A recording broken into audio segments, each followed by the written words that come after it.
All right, so I'm here with the GOATA guys, Coach Gil and Bam. Fellas, it's great to have you on. I've been following you guys for about, I would say 2 years on social media. And I found it pretty interesting when I first saw it, just scrolling through, and very excited to have you guys on.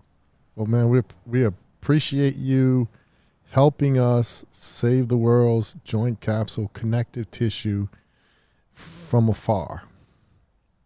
Yeah, dude, again, there's a lot of people out there playing with banged up bodies, aren't there? Hips of 500,000 and climbing it's all climbing at around 15%. So knees 1 million, shoulders is like 250,000. People just shoulders are deteriorating. Lumbar spines, thoracic spine, cervical spines about 2 million.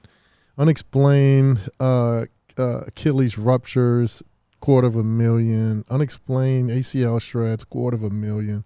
4 million total unexplained.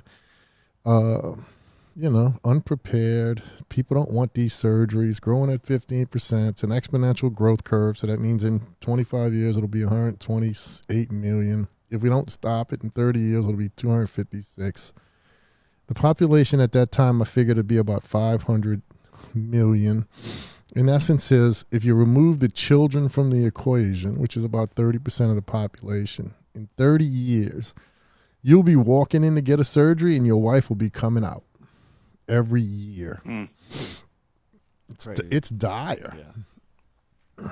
And it's being ignored. So, and then that's kind of like what I'm here for on planet Earth, I guess. I mean, I destroyed my back doing everything they told me was right. And then now we know it's all bullshit, to use a lack of a better articulate word. When I reached out to you, it was a couple weeks ago, I sent you that email, and then I said, hey, you mind if we have a 5 or 10 minute quick talk just to kind of ask questions about the podcast, and I'll ask you a couple questions just so I understand it better. We ended up talking for almost an hour. This is great, huh? Golfers are great. We talked about it, right? Right. Golfers are just great human beings, most of them. I've played with a few assholes, but even them I can put up with, because I always need a game. But I think a lot of that had to do with, as we got going in the discussion, you and I speak a very similar language, in that what you guys have developed in the way that I've been teaching for a very long time is, let's find out where the root cause is, what are the systems that control that, and then you fix a couple small things usually, and then all of a sudden the whole system gets better. Yes, totally agree with that. Totally agree with that. So we call that infrastructure pieces: pre-movement fundamentals, POMOs, post-movement fundamentals, and then of course movement fundamentals. In GOATA, we always say we're checking off these 9 boxes, and that's it. That's basically what you just said. Hey, where are we broken in these 9 boxes? Let's go start checking. Let's start leveling up. Mm-hmm. Yeah. So explain for people out there who might not have found what GOATA online yet, that just give a brief summary, and then we'll dive into it pretty deep as we go along through the show. Well, explain what GOATA is. I like to do it this way. Let's explain why it exists in the first place. It exists because that math that we just talked about, the 4 million unexplained, not some catastrophic, some accidental catastrophic, and a lot of it's what's called repetitive stress, degenerative conditions to joint capsules. All these things are new to our organism. We didn't have a lot of this pre-modern day exercise, pre-modern day chairs and creature comforts.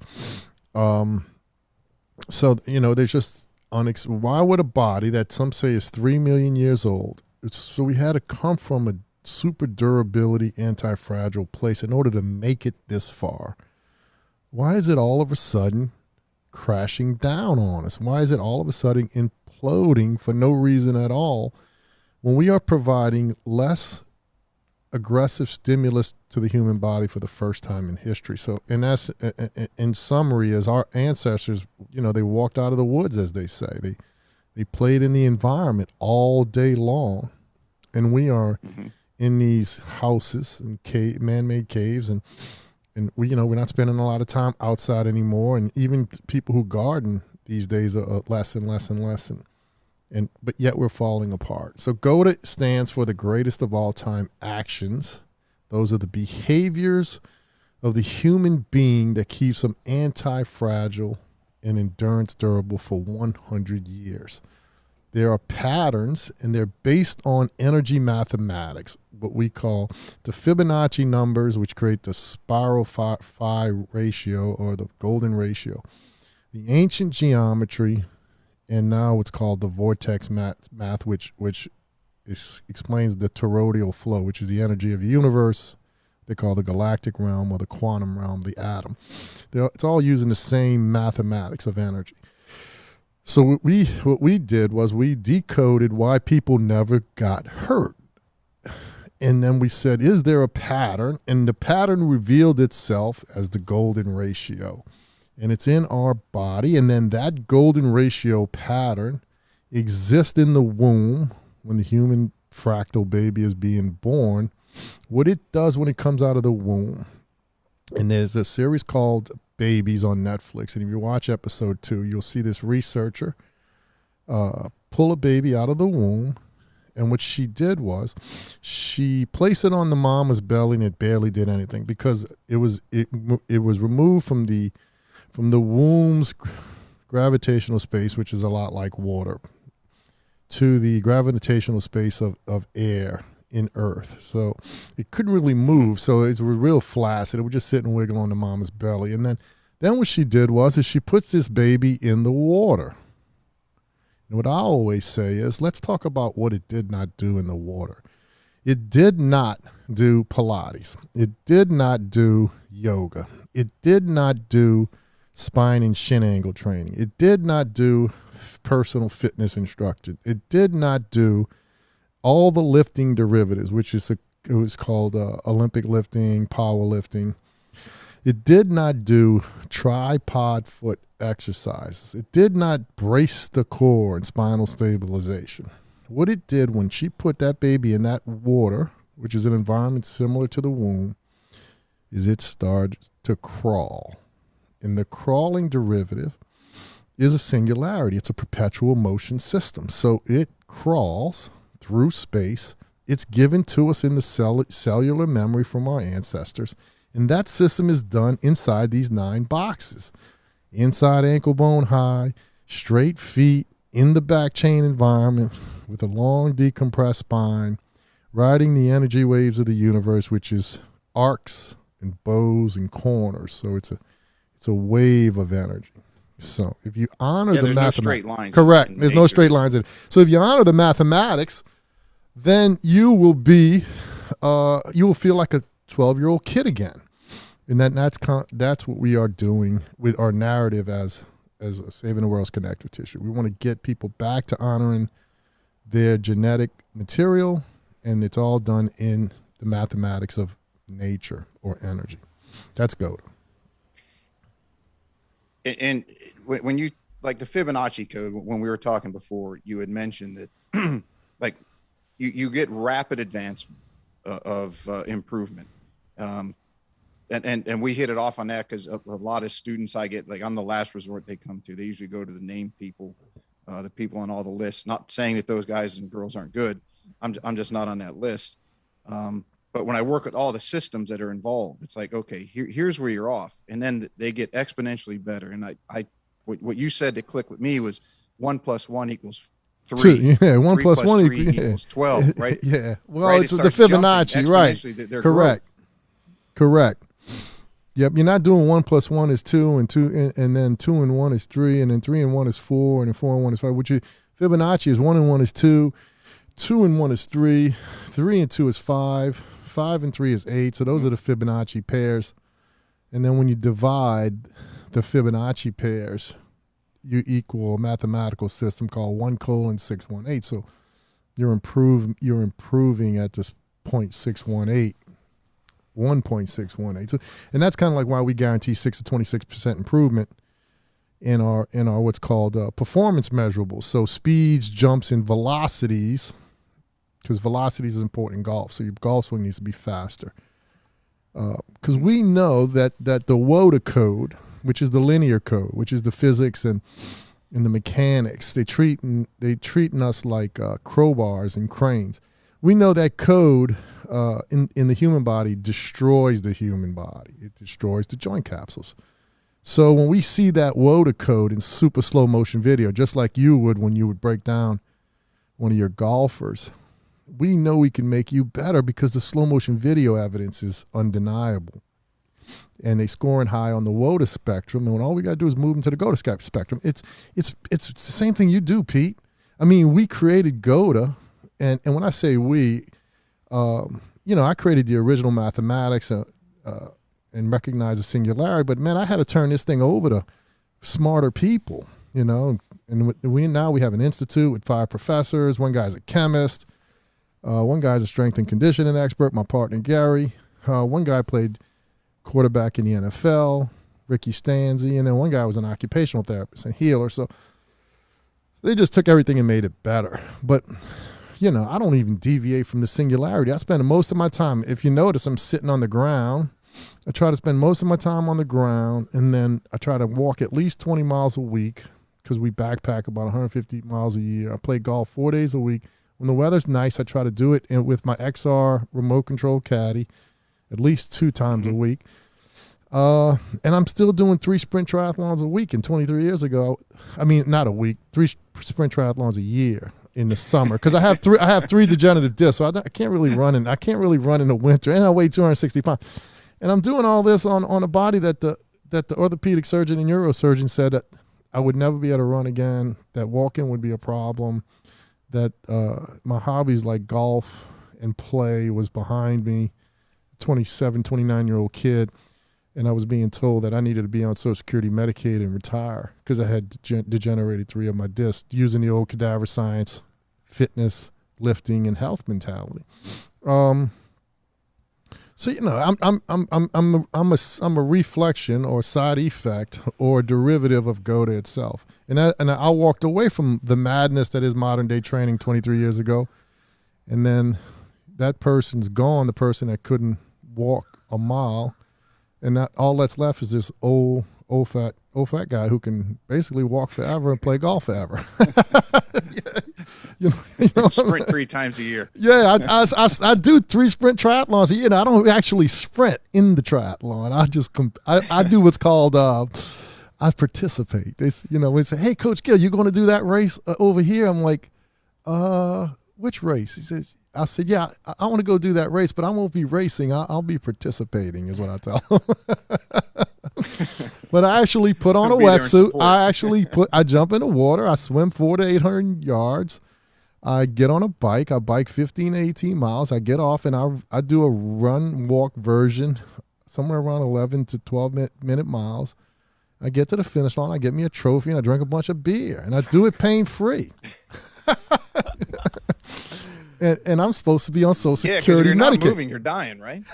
Correct. But, we always going to – my brain goes in a circle, just like the singularity itself. It kind of – I got ADD and all these things.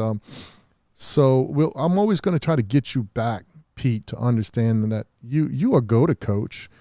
If you know how to take an athlete in golf and say these are the behaviors that are causing this person to hit it fat and thin. These are the behaviors, pre-movement, pre-swing fundamentals that are causing that person not to be able to find the spiral, which is the golf swing is just spiral. It's an arc. And then you put them in these new behaviors and all of a sudden they're hitting the ball well. Then you are a GOATA coach. Now, the challenge with golf and the challenge with most of these modalities is the coaches don't know that the minute that athlete walks away from that area, the training area where you're doing your lessons, or the gym, or the basketball court, the minute they walk away, they are walking WOTA. And then they are sitting in their recliner chair car driving home WOTA. And then they are jumping into a textbook and studying WOTA. And then they're sleeping on their bellies or on their backs, WOTA. And then the golf lesson that works so well in front of you does not replicate in competition when it really matters. It's because the movement behaviors that you gave them to dial in their golf swing was immediately removed by the daily stimulus of the WOTA human being. The athlete's WOTA away from the swing. So and eventually, so explain to everybody what WOTA is. So because we went over WOTA. What WOTA is. Explain WOTA stands for the worst. WOTA stands for the worst of all time action. So once we decoded the mathematics of the human body in its anti-fragile super state, the one that gets you to 100 years old for life. Once we had the landmarks dialed in, those are the evidence patterns in slow motion video. Then we had to say, well, what are the opposite landmarks? So what I always say is that life is a polar. In order to make sense of it, you have to make sense of it by using poles. You can't have night without day. You can't have up without down. You can't have sunrise without sunset. You can't have black without white. You can't have a fast person without a slow person. And then we make sense of the world using these poles. So WOTA is just the opposite of GOATA. It's a spectrum. And when we are identifying a human in slow motion video and trying to explain to them why they're degenerating the lumbar disc or the meniscus in their knee, we are doing that with identifiers we call WOTA, the opposite of GOATA. Does that make sense? Yeah. So for someone who's out there listening, let's say they're in the gym right now, or they're at home and they got a mirror in their room.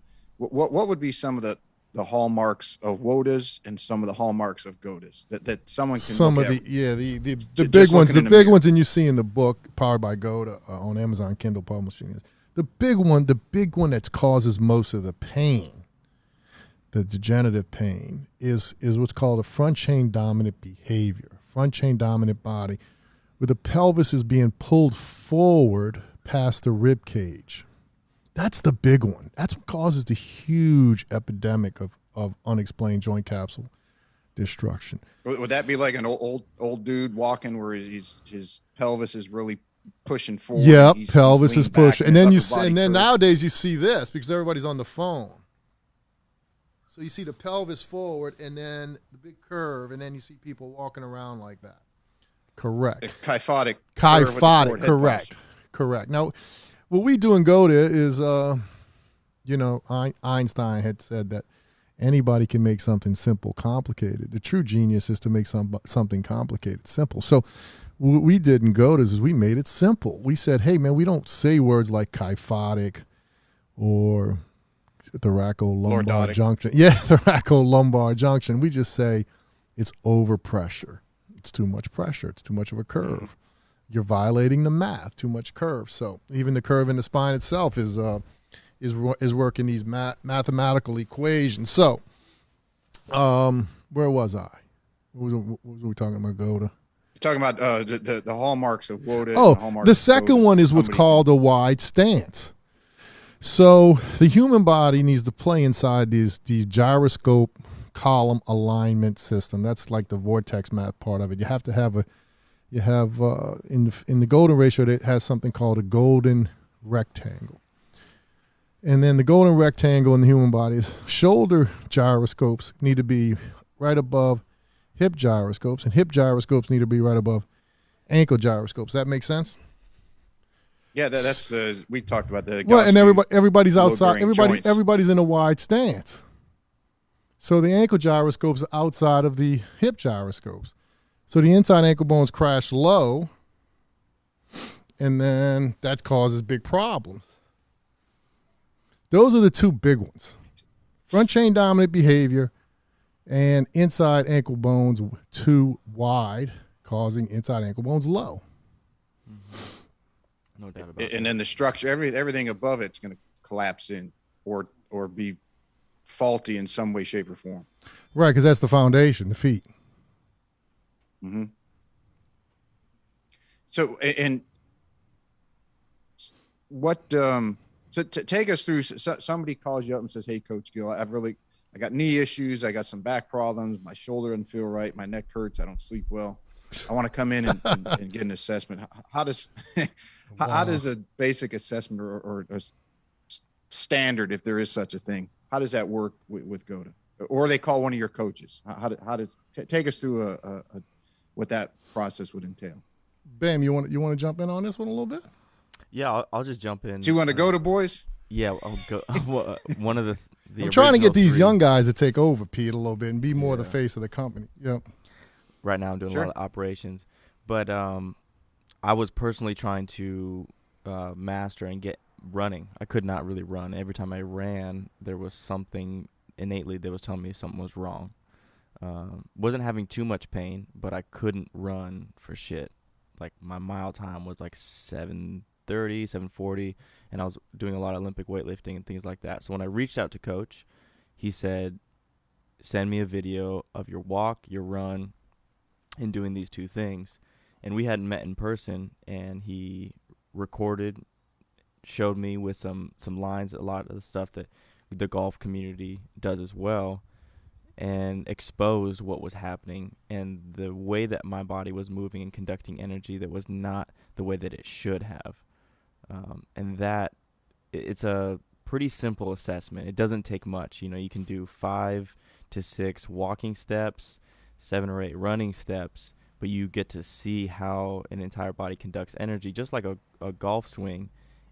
You slow-mo it down, which is the most important thing. You make it slow motion, and then you can just see. We use bony landmarks, knees, chest, hands, elbows. We'll look at everything as a whole picture. So not looking at just muscles or bones or fascia or anything. We're looking at how the whole entire body conducts energy.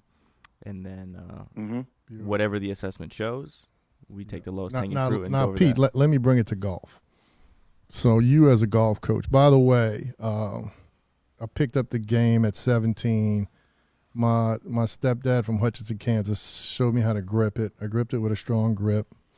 I was an athlete. My brothers were athletes. Within about 8 months, I was a 9 handicap. And I dug a swing out of the dirt, like Hogan would say,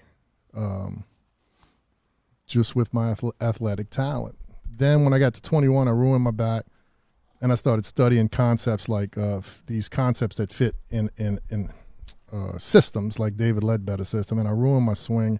And I haven't even sniffed. Well, part of it is I got the old back problems, but I haven't even sniffed a 9 handicap since I started studying books and tapes and all that stuff. So, but in essence, is you went WOTA. I went WOTA. Well, I was a WOTA. So then, if you want to hear my backstory, you can. But we don't have to talk about that because we can talk about golf. But in essence, is when you videotape your athletes, your golfers down the line, and face on, that is what we do in GOATA to the forward locomotive space. So we are assessing you before you move. You guys call that the pre-swing fundamentals. We call them the pre-movement fundamentals. Then we assess you how you move. You guys call that the backswing, the downswing, and the forward through. We call that the drop in the corner and the retracing system. We're doing the same thing you guys are doing. We're doing the same thing the great swim coaches are doing. They're saying, hey, grab the water, pull the water, recover over the top. They teach this. They teach their movement behavior in 3 phases. That's a Fibonacci number, by the way.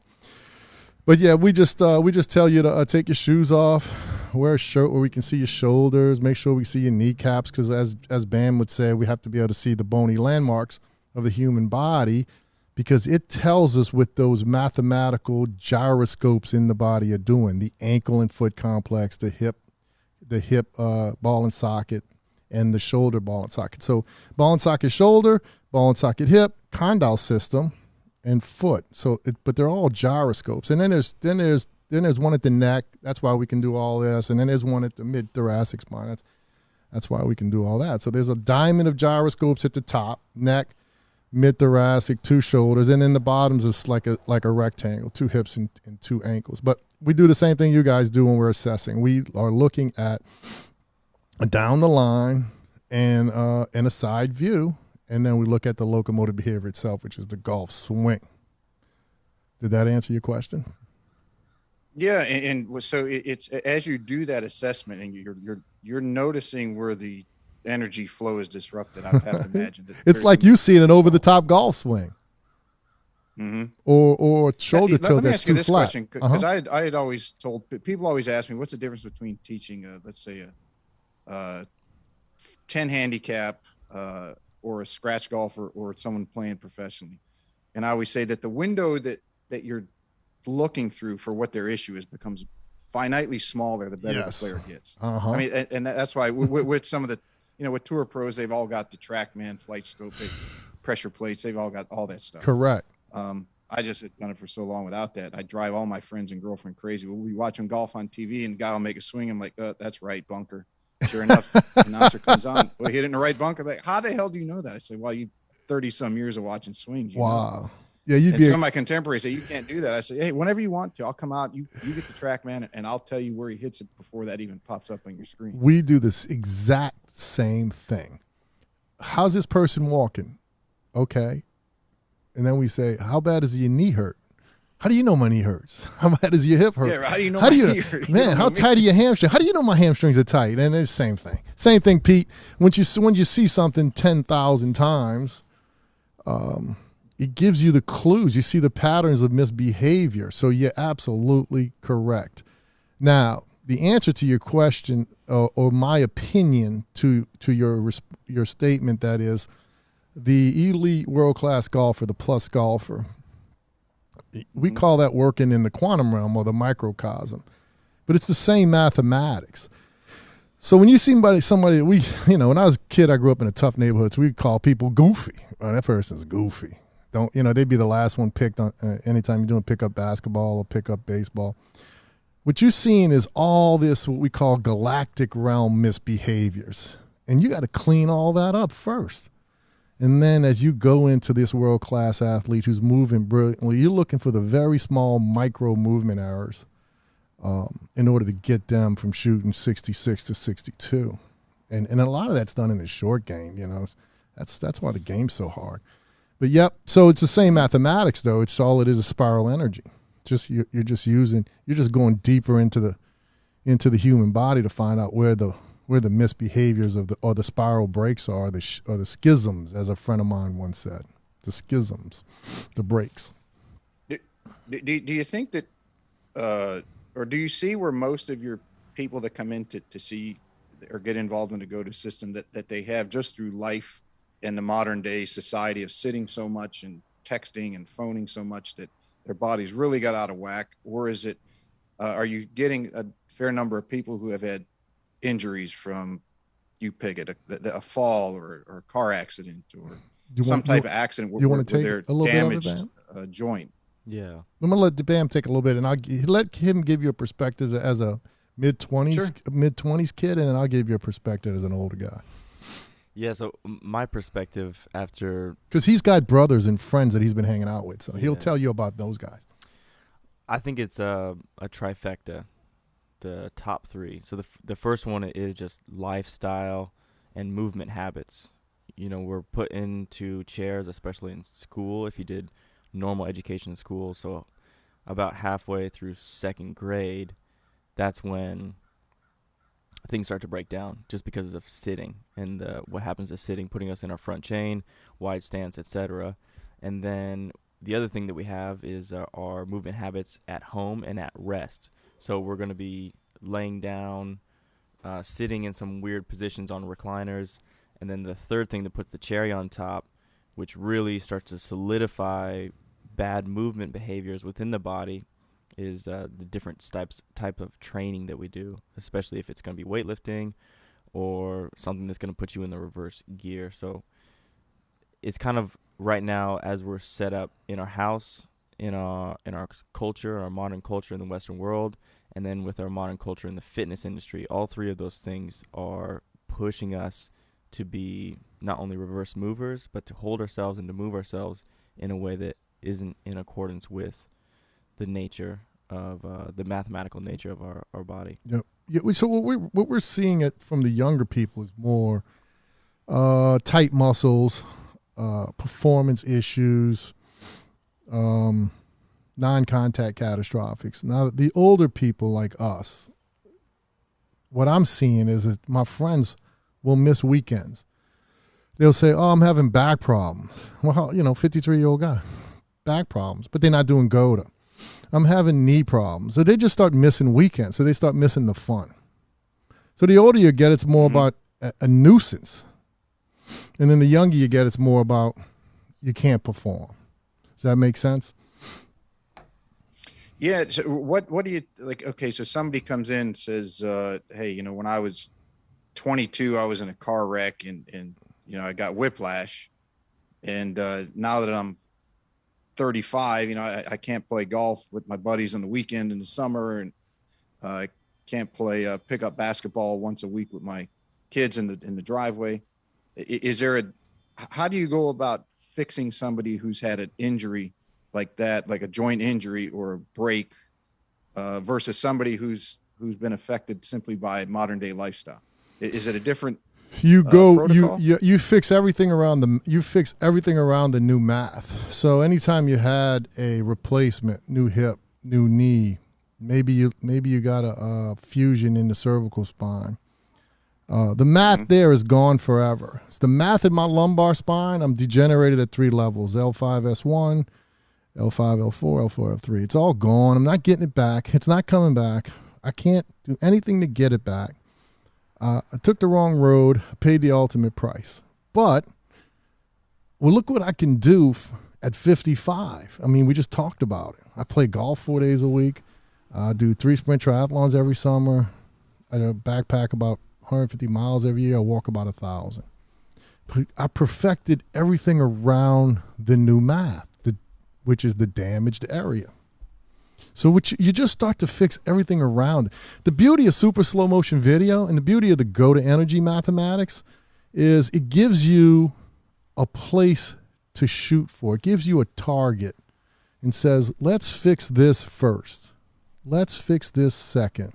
Let's fix this third. And the priority of what we fix, and by the way, we actually don't do the fixing. We do the programming. We write the program out. The athlete still has to get on the floor and start to provide the stimulus. So you fix everything around it, Pete. Everything around it can be perfected to a GOATA 10 as best we can. We can't do anything about the mat that's been broken.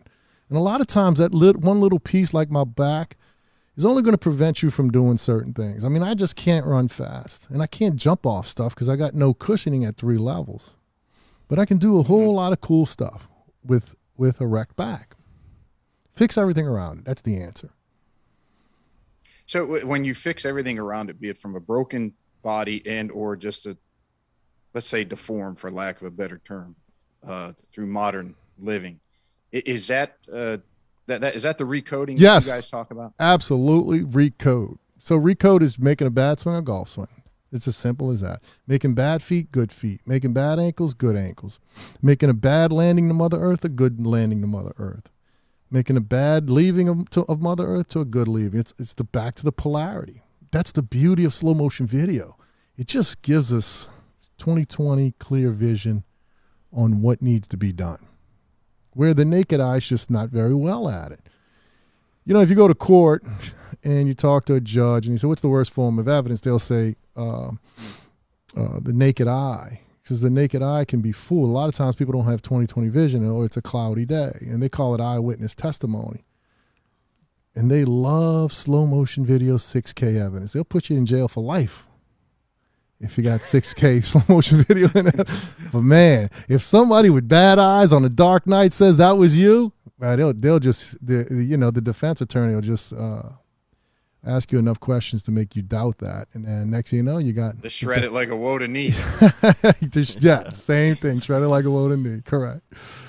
It's real simple. I mean, a lot of people want to make GOATA complicated, but it's really not. It's real simple. What makes it all complicated is the current narrative, which is biomechanical, anatomical physiology, gobbledygook nonsense. 9-syllable words that end in TION.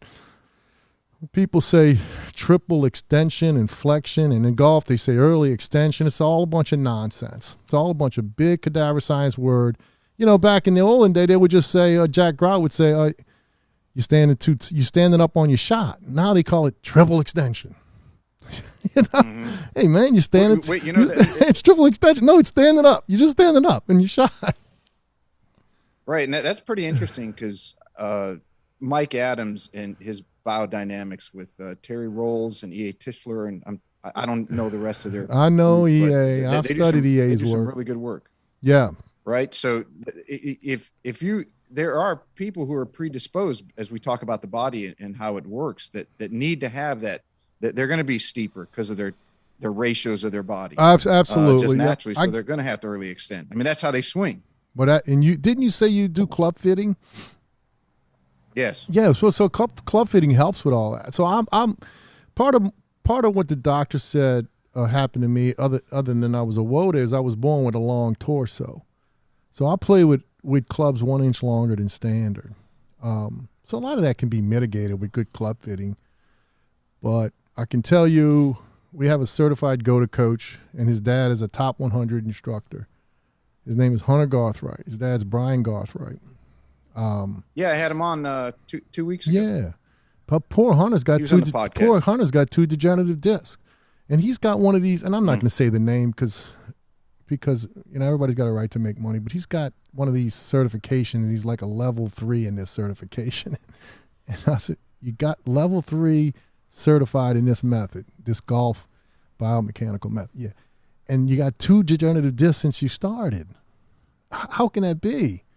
And, and now he's an adjunct professor with us, and he's like, yeah, they just got me on the map. It's the same thing. They got me on the wrong map, coach, and you believe everything they say. And when the pain comes, they really don't have any answers, or they just tell you to mitigate it, foam roll it, myofascial release it. They don't tell you what's causing the problem because they got the wrong map. And if you got the wrong map and you're searching around for gold and you're in the wrong, it's the wrong territory too because you got the wrong map. It's funny that you said about your torso being longer. So I wrote it. I worked for Michael Barsky. He's one of the, if he's not the best club fitter in the world, he's got to be one of them. And I tell people when he cuts his nails, there's more DNA lost about club fitting than most people ever know in their lifetime. So if he listens to these, I hope he gets a kick out of that. But I mean, he's the one that got me into neural patterning and what's your golf DNA. In other words, how does your body function? How much horsepower is it to produce? And then the club design and the frequency of the shaft and the balance of it better match your swing. In other words, you could have a coach, you could have a twin brother, same size, same everything, yet you could have completely different load patterns. And if you swapped out clubs, his would feel like shit to you and yours would feel like shit to him, and you could never hit him. Makes perfect sense. At least consistently. Makes perfect sense. Now, the way right. And then what's the damage it's going to do to your back or your hip, correct, or, your knee? Pick whatever you want to.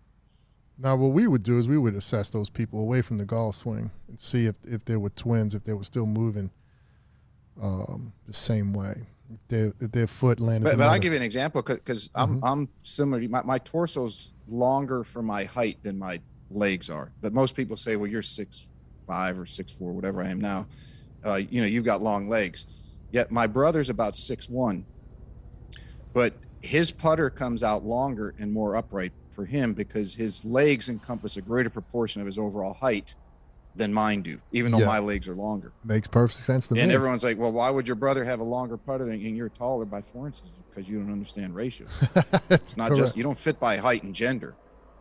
Makes perfect sense to me. Absolutely makes perfect sense to me. And this is why, and this is my opinion, that you cannot have a one swing fits all mentality. You can have you can't play off the rack clubs because everybody's coming to you with different movement patterns and different ratios, as you say, biomechanical ratios. So, the great coaches of the past, the Jack Grouts, Jack Nicklaus coach, they would just coach to the athlete. And then, of course, we got into these systems, and then, nobody's playing any better, Pete. As the numbers change, because we got all this new biomechanical nonsense, and nobody's getting any better. So, was it all a waste of time? And I know you're the host of this podcast. I don't want to switch it up on you, but what I'm saying is nobody's getting any better. Most people can't break 120. It's ugly. And it's because it's not, in the end, it's feel. It's, your feet feeling the ground and your hands are feeling the club, and that's it. You need a great coach to tell you what you're doing wrong. We talked when we had that 5-minute chat that turned into 45-minute and about how science is such a big term in society and in any modality or industry today, in the fitness industry, in the golf industry, in political, fill in the blank, right? Yeah. And to some extent, and I'll take golf because I know that realm obviously better than the rest, but science does have its place in that a lot of these people finding these things, what they're finding is true.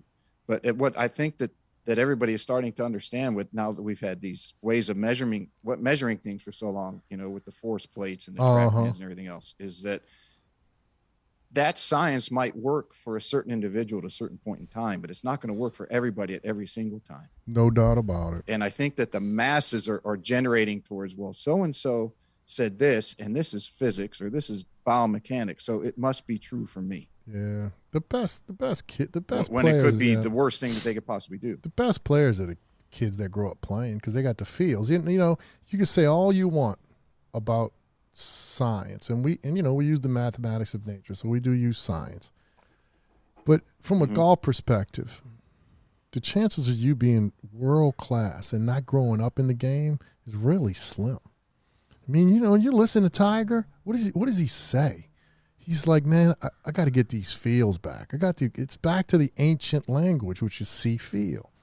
It's not math. It's not what's called citation or linguistic documenting, which is the problem with the narrative now. For example, we're surrounded by oak trees here, and big beautiful oak trees, and me and Bam can walk up to these oak trees and we can hug them.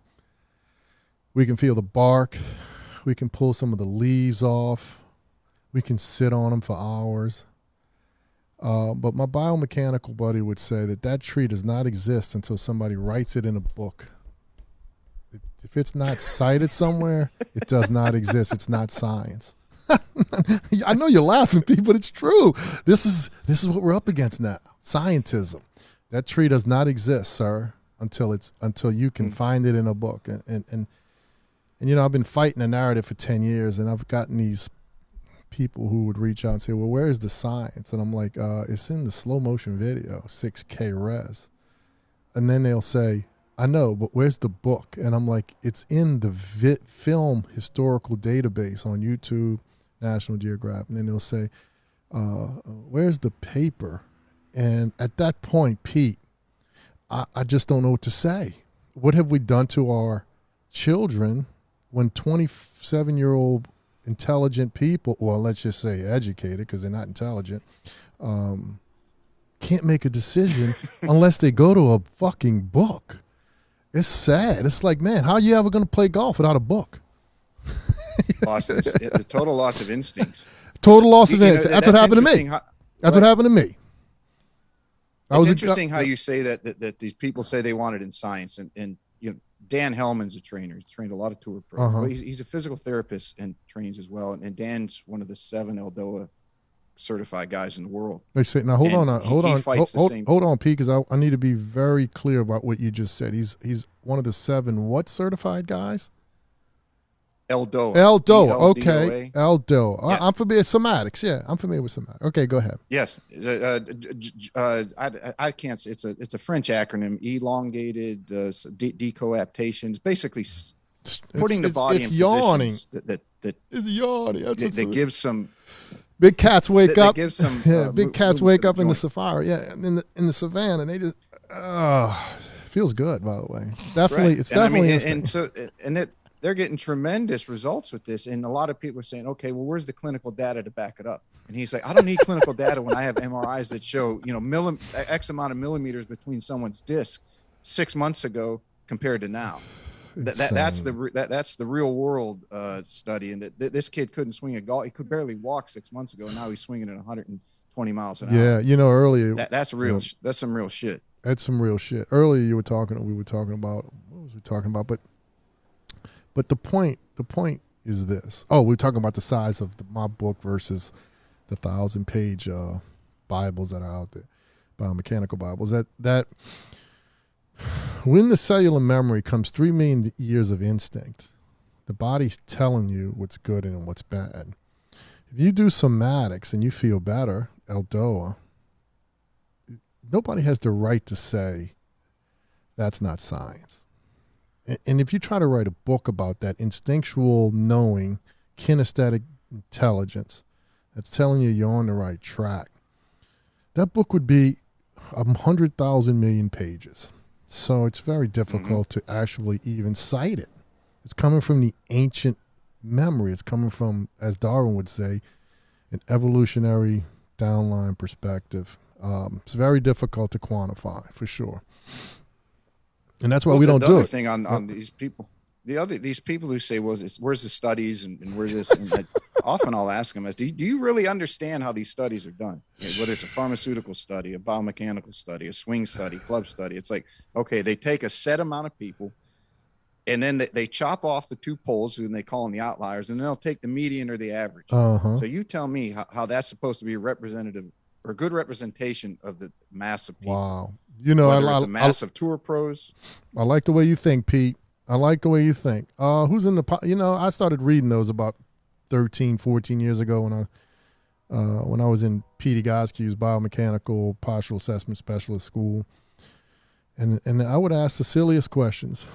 Hey, why are these populations so weak, or what I call goofy people? If a bunch of 13-year-old kids would pull hamstrings or pull quads, or a bunch of 70-year-old people, I said, where's the study with Jack Nicklaus, Babe Zaharias, Ben Hogan, Sam Snead, and the list goes on and on. Arnold Palmer. Where's the study with all the people who do this great?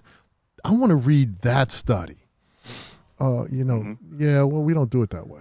I was like, well, I don't like to underperform. I don't like to underperform, but I'm a trained business person from the University of New Orleans, and one of the best lessons I ever got from academia was best practices win.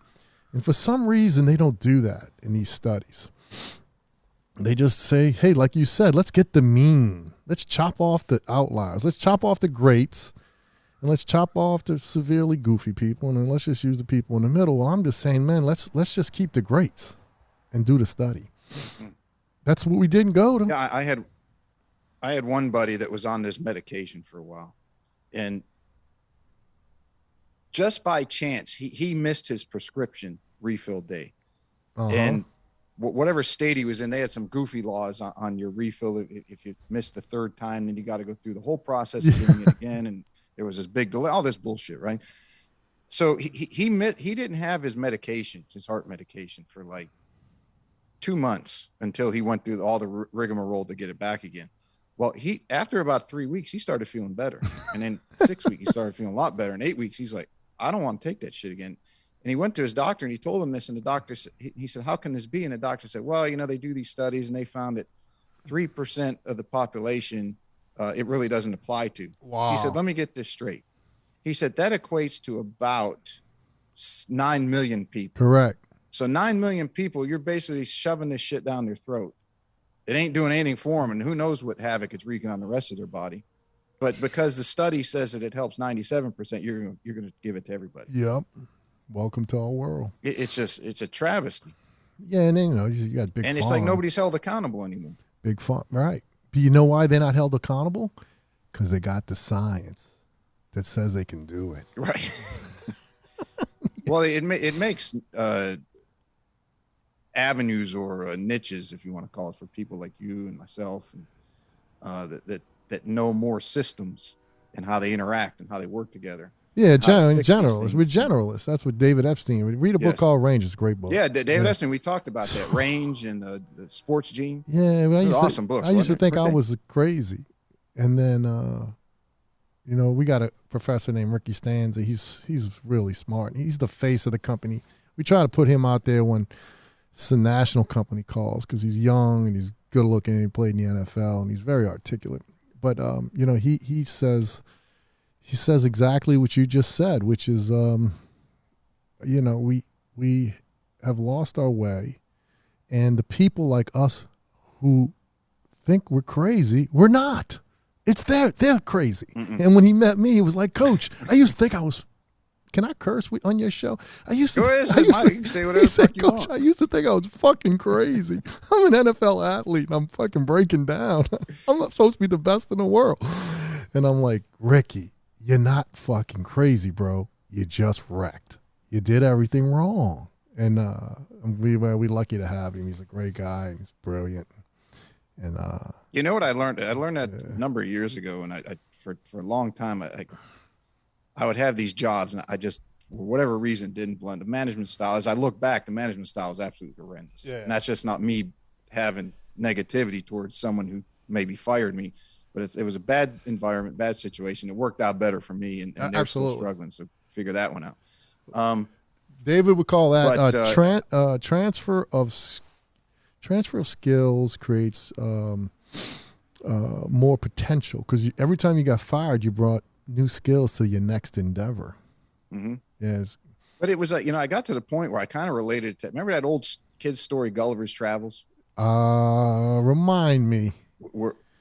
It was kind of in old England. It's one of those old-fashioned books. But this I remember guy goes, it. I think, and I don't remember exactly. He goes on a boat or something that gets in a wreck, and he wakes up, and he's in this land that he's like a miniature person, like 3 inches tall, and everybody else is normal size, right? And he's there, and then he escapes from there. He gets back on this boat, and he travels somewhere else, and the boat wrecks again. Now he's on this island, and he's a giant, and all the other people are 3 inches tall. And he finally gets back to his own home, where he's the same as everybody else. And what I drew from that is you're not going to fit in every situation. There's going to be certain places where you're viewed one way for whatever environment that is. There's going to be certain places you're viewed another way. And there's going to be certain places that you excel. And instead of trying to change yourself, try to get yourself in a position where you're surrounded by people who have similar beliefs, or you're working towards the same goal, and you're going to excel. You're going to help them excel, and that whole working environment is going to be a hell of a lot better for you and everybody else. Totally agree. What I try to do is get people to think. We got 160 certified or coaches in the education channels in our institute, and the whole curriculum is based on just getting them to think. If I can just get them to see the mathematics of nature, the energy mathematics, and then get them to question anything and think, then I've done my job. Because in the end, we need some common sense. Really, that's all. I was scrolling through, I think, Instagram last night as I'm sitting there eating dinner, and I noticed that there was a pretty well-known organization that had some golf information on there. One of your guys, I don't know, I don't remember what GOATA. He's something GOATA. Yeah. He was going at it with him. Threw him under the bus. Huh? Yeah, he threw him under the bus, and they were kind of coming back and said, "Look, you want to talk about it some more?" And he was going pretty hard. So I don't know if he might have had a few drinks in him, a few beers. A lot of these guys, originally, Mahatma Gandhi would say, first they ignore you, and then they laugh at you, and then they fight you. And then they acquiesce when you're right. You have to be right. So what you're seeing with a lot of these kids that are GOATA coaches is they've been destroyed. They have joints have been replaced, repaired, and it's what do we say? What do we call it, man? We are wounded healers. Wounded, pissed off healers. So a lot of passionate. They're very passionate. And over the years, I just started arguing with them. I was like, they don't really listen to me, and most of them laugh at me, and then they all joke about me, and then I'm like, well, but nobody's been hurt in my camp in 5 years, and we guarantee 6 to 26 performance, and none of these guys do it. They don't put their money where their mouth is, and they're always referring back to this crap they call cited science. So I just started arguing with them. And it was one of the best things I've ever done, because it just made the company bloom. Because now there's so many people hurting, Pete. There's so many people in pain. They actually needed somebody like me, a generalist who's independently wealthy, who didn't need a fucking job, to come out and say, we've been bamboozled, guys. And it's time to tell the world the truth. And then, I don't try to argue with people much, but they're not going to come on my IG page and tell me how to think. That's what we won't allow. So a lot of times when the guys are doing it on other people's pages, I always ask them to remember that we are not telling the human being that they're a bad person. We're saying that you've been educated in a way that doesn't give you any common sense. And maybe you should look at it another way. That's kind of like what we're trying to do. Yeah, because and I get the passion, because I've fought the system in a number of different things. When I wrote the putter fitting program, everyone was like, "Oh, you can't do that, and this is wrong." And, yeah, okay. Well, why don't you come through it? Oh, come shit, through you it. can actually read a left to right putt for a right-hander, right? It's like, you know, when guys are dropping their putters and saying, "Oh man, where were you 10 years ago?" You know, when I lost my tour card because I couldn't make anything left to right. Okay. Well, I'd love to go through your system, by the way. It would be great. No, we'll get on a FaceTime call, and we'll do a couple. I'll give you a couple simple measurements you give them to me, and then tell me where your clubs are, and I'll tell you if they're close or if they're right. That's not hard. But yeah, once they start seeing it, it's just they're like you said, it's the system, and I'm not knocking anybody's program, right? Because there's some good stuff in a lot of different programs. But what I'm saying is, what people in other programs need to realize is, just because you aren't mainstream yet, not GOATA. I mean, you guys are pretty much there, but some of the other people out there, if they're not mainstream, that doesn't mean they don't know what the hell they're talking about. Totally. Everybody has come from outside the mainstream at some point on the fringe. Totally agree. I think it's a golf podcast. You know, I tell my golf people, I say, look, let's try to stay inside the math, but understand that golf is played with the left side of the body. The target side leg is doing something unusual. It's doing something in reverse as it relates to forward locomotive energy. So the left knee and the left hip and the left part of the lumbar spine can really get crushed if you're not careful. But you know what I tell people is that when you're up on that ball and you're seeing all these different swings, what you're seeing is people creating energy inside the mathematics. And that's why some people like Rory looks like they're doing a topspin forehand tennis move. Some people like Hogan claimed he was trying to skip a rock. Other people felt like they were throwing a frisbee with the target side arm. Other people felt like they were maybe doing a hammer throw, some of the long distance guys. So there's a lot of different ways to get it done. You just and you know, you just have to find a coach who knows your wheelhouse. That's the hardest part. You know, if you were good at something like playing ping pong and your topspin forehand was great, you're probably going to be somebody who draws the ball. Or if you were a really good bowler, you're probably going to be somebody who looks more like Jack Nicklaus, Payne Stewart, or Colin Montgomery, because your energy, the wheelhouse that you like to play your energy in the game, is more vertical. So there's a lot of ways to skin a cat, you know, Pete. It don't have to all be done one way, but people should find the best way for them, like you said, the best way for them. No doubt. And that's difficult. And today where certifications get dangerous. They do. A lot of them out there, right? It's more of a way to make money than it is like you guys are really focused on helping people. Mm-hmm. And the others, I think, at no fault of their own, get caught up in the money machine, being that they're absorbed by a corporate entity usually. Yeah. And then you've got too many bean counters looking at bottom line and saying, well, we need to do this to make money. And they lose the belief system of why they started, right? That, hey, I'm getting it in the physical fitness side or the therapy side. They're getting into it to help people to get out of pain. And at some point that passion, well, maybe not their passion still there, but at some point, the money and the other things start separating. Yeah, welcome to profit. Welcome to capitalism and democracy. The beauty of capitalism and democracy, it solves all our problems, and the downside of it is it gives us a whole new set of problems, which is exactly what you just said. Yep. Corporate. I mean, look at the country right now. We're the wealthiest country in the world in the history of mankind, and look at the issues in this country. Yeah. It's just new problems too. I mean, look at obesity. Obesity is a side effect of wealth. You know, it used to be nobody was fat. I mean, nobody. Now we all had to work. Yeah, manual labor. Yeah, you had to work. Out there shoveling, pickaxing, farming, moving. Yeah. And dinner was broth. Rocks. Dinner was broth a lot of the times. People were eating broth, staples, and you know, there wasn't no sriracha sauce back then. I can tell you that.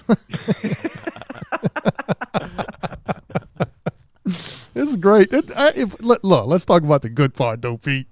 It's great to live in today's time. I mean, you know. Yeah, no kidding. Yeah, I always say, man, if I got $100 in my pocket, I want to get a nice 12-ounce New York strip, medium rare, from a great steakhouse with a big, beautiful glass of wine and some asparagus, and it's my wheelhouse. I just enjoy that meal. Well, that plus, if it was 60 years ago, you'd be putting on greens that are rolling at about 8. Yeah, they used to, instead of 12 or 14. Yeah. And you notice the swings 60 years ago, they were more like loopy because I guess the shafts were loopy and the balls were balata and all.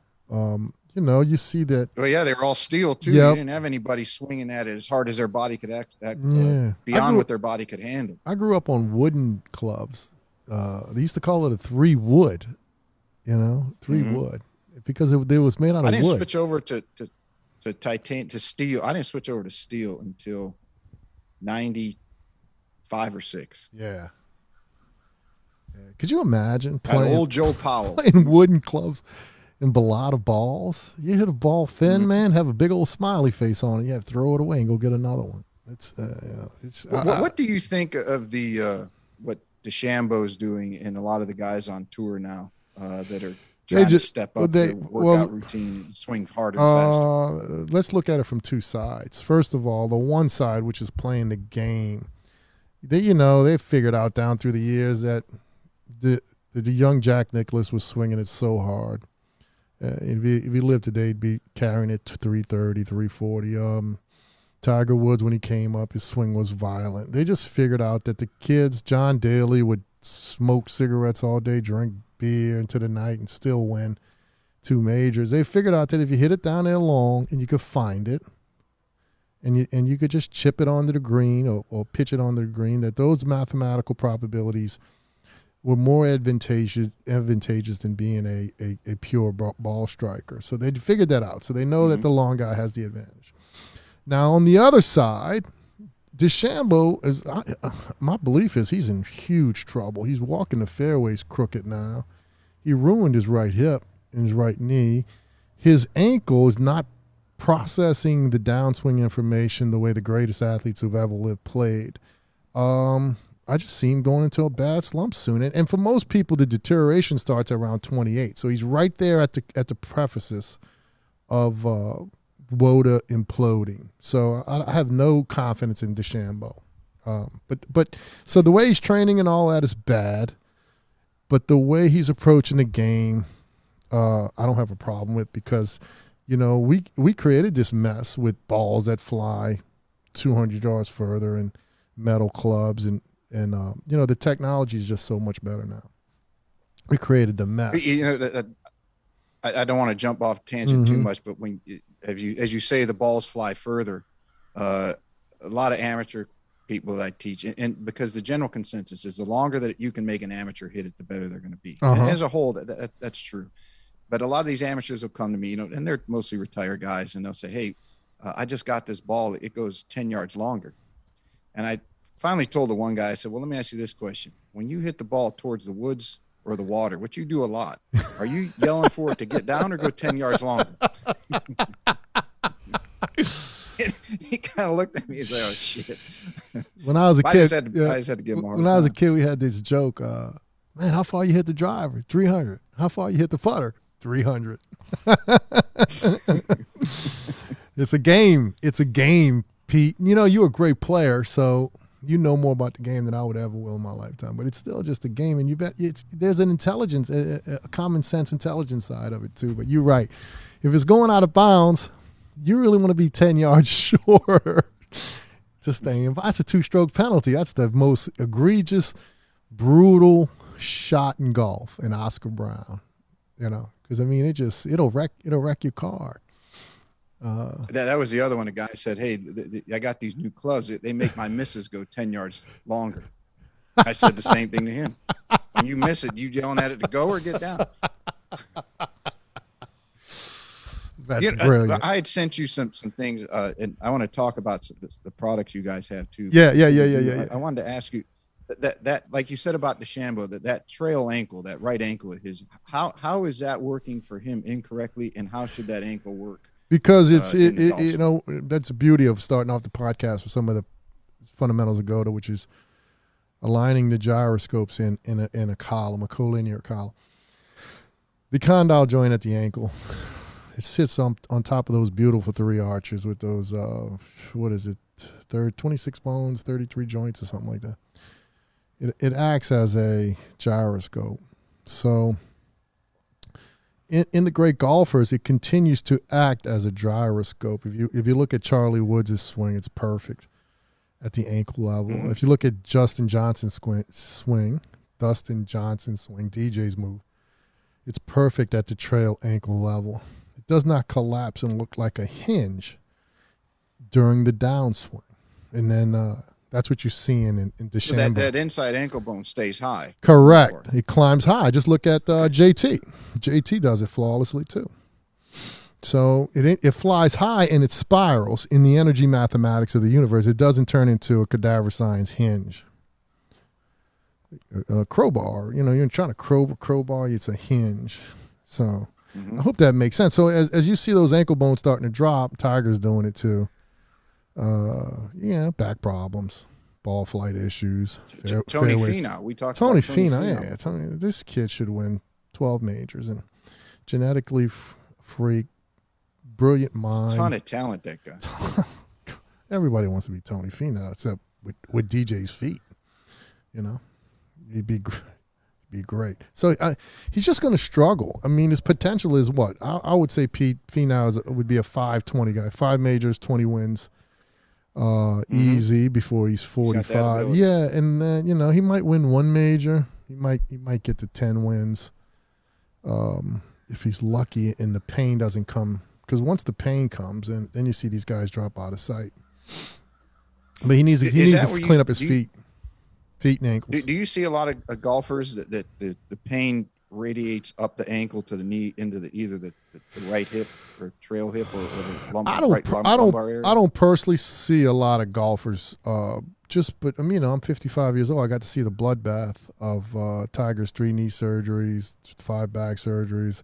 DJ just got to clean up with the left knee. Koepka just got to clean up. I just don't like cadaver science, linear mechanics, physics, technology. And what they started doing was teaching these kids how to post up. Well, think about what that means, posting up, or building a post for a fence. You dig a hole into the ground, you pour concrete in it, and you take this big metal post and you stick it in there, and you put a plumb bob on it and make sure it's on the gravity line. And then the concrete stiffens up. That's posting up. And then they've been taking this target side leg, and instead of treating it like the arc or the bow in the corner that it is they started to post it up or lock it up. And then, of course, what's between the hip and the foot? The knee, the poor knee just gets crushed.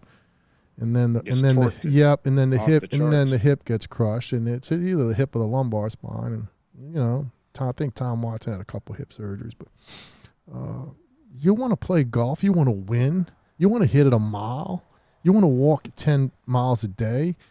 And then you want to go home at night, sleep like a baby, eat a big old steak and sleep. You don't want to be riddled in pain when it can be avoided. That's what we did, Pete. That's what GOATA is. It came from a place of healing and security and working individually in private session. It didn't come from a place where you were teaching 40 guys in a group session how to run fast. It came from the corrective exercise world with energy mathematics. So there's no reason for a golfer to tear up their left knee and the left hip once you understand the mathematics of GOATA.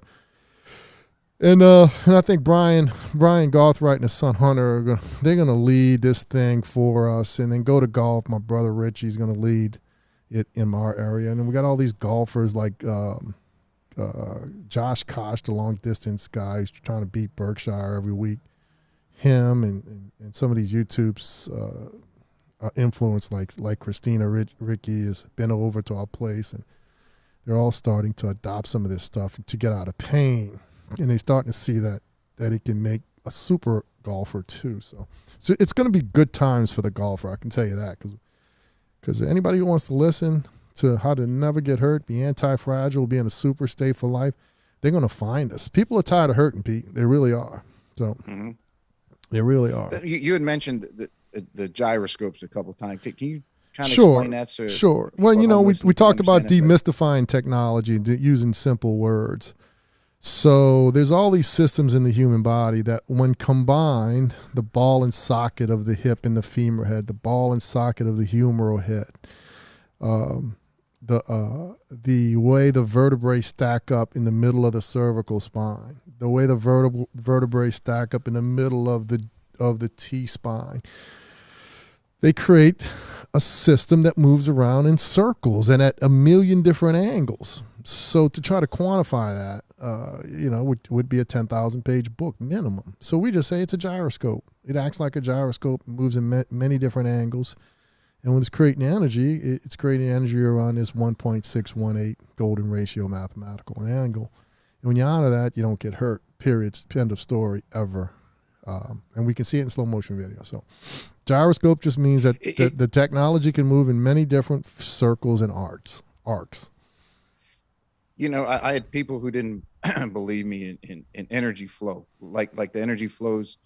At least this is how I understand it. And you cut me off if you need to, but the gyroscope. So when somebody plants their foot, if they're doing it correctly, is that the inside ankle bone's high and then the knee goes out 22.5 degrees. That's the energy is going to be pushed up through that bow as it pushes off and then change, right? Correct. And the spine acts like a whip. Correct. Yeah. Right. So it's similar to as I related it to somebody the other day as I was trying to explain it. I said, well, are you familiar with chakras? And they said, no, not really. So I had them. Yeah, chakras. So I had them lay down and I took a string I took a necklace and I put it over their forehead. And they, what the hell? Hey, I said, look, just trust me for a minute. And I said, watch this thing start spinning. And sure enough, it started to spin. And they said, you're doing it. I said, no, I'm not. And I moved it to their throat. And I moved it to their chest. I moved their abdomen, down to their belly button. I didn't get down all, I didn't know them that well. I'm going to put it lower, and they said, well, let me try it to you. Cause I don't believe you. I said, okay, hold it. So it's steady. And they did. And within, I don't know what it was, 3-5 seconds, that thing started spinning. And so I related to that, to where, like the chakras, if one of the 6 gets blocked up, like if the throat one gets blocked up, you're having trouble with your words. So if you're writing, you're having trouble writing. If you're having trouble communicating, if it's in your gut, you're having trouble with digestion. That the gyroscopes within the body, whether you're running, you're golfing, whatever activity you're doing, in your system, that energy get disrupted, and that's more energy not being dispersed and being shocked into that joint or that soft tissue. Eventually, you're gonna blow it out. You got it. You got it, Pete, because energy has to go somewhere. It just doesn't disappear. Got to go somewhere. Yep. It doesn't disappear. It goes, really hammers at the cartilage in an endurance athlete. And in a interval athlete hammers at the ligaments and ACLs. I remember watching a documentary. You had mentioned the one on the babies. I had watched one time on I love documentaries. That's all I watch. I don't watch any TV. Haven't watched TV in probably a year or two. Good. But there was a guy that he had, I think he was in China, and he got burned. He's going to have 3rd-degree burns. And they wrapped his arm in tinfoil, and then they gave him acupuncture. And they said, we have to disperse the energy and give it an outlet. Otherwise, it's going to sit there and it's going to destroy that tissue. Wow. And sure enough, within like 3 days, they went back, and he was almost healed. In that they just moved the energy all the way out to let it go. Similar to parkour. When those guys jump off that building, that they do that somersault and the hands get splayed out, like when you get tossed in judo or jiu-jitsu, you're supposed to disperse the energy. It's the same. It's a, like you said, it's a universal code. It's a universal code. This isn't just GOATA. This isn't just golf. It isn't just parkour, jiu-jitsu. Go on down the line, anything you want to. Chakras. Bam, tell Pete about Chinese medicine that's been around for 6,000 years. That shit ain't around for 6,000 years because it ain't working. Let Bam tell you about TT, the chicken, and what the chicken does with the web or whatever you call it. Oh, with their feet. Only chicken I know is, I think it's Hey who's in Moana, because my niece watches that thing constantly. No, we have TT, who is our street chicken. She found us and came in. She joins the podcast every once in a while. You can hold her, feed her old-fashioned oats. She loves it. But we watch TT walking, and we watch how she uses her feet and what she does, her cornering process, and how she will paw the ground just like we will, like you watch a tiger or a dog or a cat. And so when you talk about the universality of energy, it's everywhere if you can see it. So you start to see it in a golf swing, then you start to see it in jiu-jitsu, you start to see it in a chicken. But she uses her feet just like the parkour athlete does. Oh, yeah. The way it spreads out. Yeah. Well, it's just same thing, Pete. Same thing. Well, you know what I find interesting is, like, a right-handed golfer, their left leg and their left foot will have that bowing just through the course of swinging, because they're always rolling out to the outer portion of their lead foot, left foot. But that right foot, like you said, tends to roll in instead of that inside ankle bone staying high and allowing that hip to stay high. And yeah, like well, once it rolls in, it kills the bow. It kills the energy arc, the energy wave. So yeah, it's going to break in somewhere. Yep. So that knee's going to cave in. You're going to either get it in the knee or the hip or the lumbar spine. You might as well. Why not build a world-class swing to win majors in a way that doesn't hurt your body than one that just cripples you? Then poor Tiger. Sense. Tiger should have won 32 majors. I had him pegged for 32. And you know, I grew up watching him before I became a corrective exercise coach. So I didn't really understand that he was going to destroy his body. Now looking back with the video, I can see it as I can see his movement misbehaviors as a child walking down the fairway now. I think I'm going to do a little special on Tiger soon. I had a discussion because the guy I told you, the club fitter I learned from, Tiger sat in his trailer twice for multiple hours, but not long after he turned pro. And he told him, he said, look, the way that your clubs are now and that they keep building them, you're a half inch to a quarter inch too short. And to understand what that does is, and you understand the body and the golf swing, is as the body starts to unwind and the timing sequence for the lever that you're implementing, meaning the club, the body senses that's coming in at a certain point in time. And if it's too short, it's going to disrupt that. It means it's going to come in too fast, or you're going to have to bend down a little longer to hold position so that you don't basically skull the ball every time you hit it, right? The ball's only 1.68 inches in diameter. If the club's a half inch too short, you're going to hit it right in the belly. Now, imagine someone swinging at 123 miles an hour and all the gears in the joints, I refer to it as gyroscopes in your guys' language. Imagine all those gears in the downswing are unwinding, and all of a sudden you got to halt them for a split second until that club catches up. And all of a sudden you got to kick them back into gear again. And the amount of repetitive damage he's done that way. And Mike told me 15 years ago, he said, that kid's going to have low back issues and or left knee blowout. Mike and was I right. had that discussion with Mike's a GOATA coach. Doesn't even know it. Right. So someone who knew him well, we had that discussion. He said, well, you know, what, maybe running with the 40-pound backpack on his that didn't help. That didn't help. I said, no, it didn't. But the repetitive nature of a guy who predicted this basically in 1996, and now it happened. You know, there is some value in that. And I know there were other things, and there's many. You could never prove it, right? With the studies and the sciences everyone likes to defer to. I think that's the easy way out of a discussion or a debate is like, well, what's the science? Or you don't have a study. Yeah, the easy way out is, right. Where's the book? Where's the book? Right. It's for the lack of education that someone might not have, a lack of understanding, or I call it a lack of. In golf, you call it a lack of fucking talent. But it's not that they don't have the talent. Is the lack of understanding? Did Greg Norman say that? We say that a lot in my group. Did Greg Norman say that? Somebody did. Yeah, we said, somebody said that Greg Norman said that in a pro-am on a Wednesday. He said, Greg, what do you think the problem is? And he said, loft.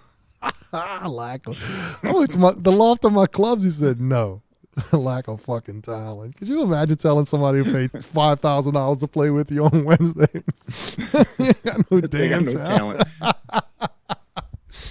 I sent you that picture of that homemade chalk, so to speak, that I got. I love the homemade. We tell people, say, man, if you can't afford branded GOATA slope devices, go to Home Depot and buy, the door stoppers. Go try to buy a little piece of slant board where the slope is at the mathematics. Just get started on your recode. Just get started. You don't have to have them cool GOATA boards, but they look nice. These are rugged. Yeah, they're pretty These cool. are the Caesar chairs we sit on. We put a big sticker on them because there's big 2 screws that go in, and it's a 4x4, and we pitch them at the angle so we can sit at the mathematics.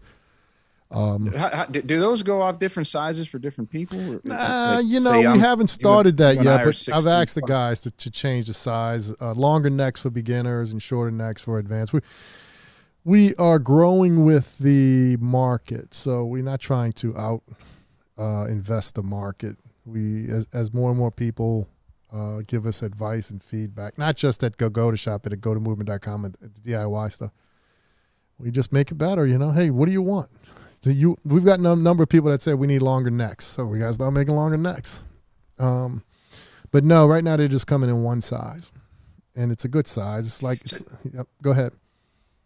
Let me ask you about some of your other product, like you guys got the chalks, you got the, and one I want to ask you, the difference between the 11-degree slant and the 22.5-degree slant, outside of being 11.25. Outside of being half, and then that being half. When I first started using the inside ankle bone high straight feet technology, I just noticed that those patterns we talked about earlier, which is people are severely front chain dominant, people are severely in a wide stance, the ankles dropped a decade before, and what happens is the foot itself has a shape, a posture like the human body.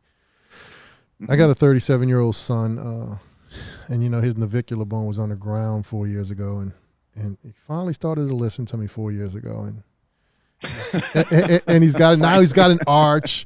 Now he's got an arch, and he can do things, and he's got a sailboat, and he works for the company. He's in the marketing department, and he's like, "Hey, Dad, I got an arch." I'm like, "Yeah, But the posture of the foot had to change, and it took him 4 years to now he's pain-free again, and he's feeling great. He's even thinking about running. I'm like, why don't you just work on your feet for another 2 or 3 years? Let's get them to look like regular feet. If you're a runner, you better look like a runner. Your feet better work. He's like, all right, Dad. He listens now, but I guess he's seen some of the light. The point is, back to the boards, that as a corrective exercise coach I cut my teeth with Pete Egoscue's work. And by the way, I love the Egoscue method, and I would never say anything bad about it other than when it comes to forward locomotive behavior, come over here by us. I started to realize that the shape of the foot, when you're in a wide stance for a decade, it gets distorted. So it needed to be recoded. But in the meantime, I wanted to get people out of pain and walk well. So what I did was I started putting them up on the slopes to get the inside ankle bone high, because it wasn't enough for me to put the ankles in the gyroscope collinear alignment column. The feet had changed shape, so I would put them on the slopes, and then you'd see the smile come on people's faces. That's reason number one. The second reason why I needed the 22.5-degree slope, half of that is the 11.5, and then of course the 6.75. The 11.25 is people like me, old big guys, or some people come to Mother Earth slightly hypomobile. That just means that I'm kind of a stiff guy. And I noticed that I couldn't get into the main pose, which is the ass to ground squat. I couldn't get into it on normal ground. I couldn't get into it with the chucks. I couldn't get into it on 6.7 degree. Those are the athletic slope boards.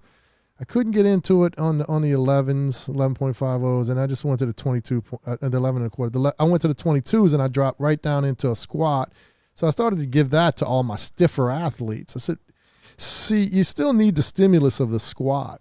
So why not get some support, train the athlete into their wheelhouse with some in corrective exercise, we call that modifying. So it was just my way of modifying.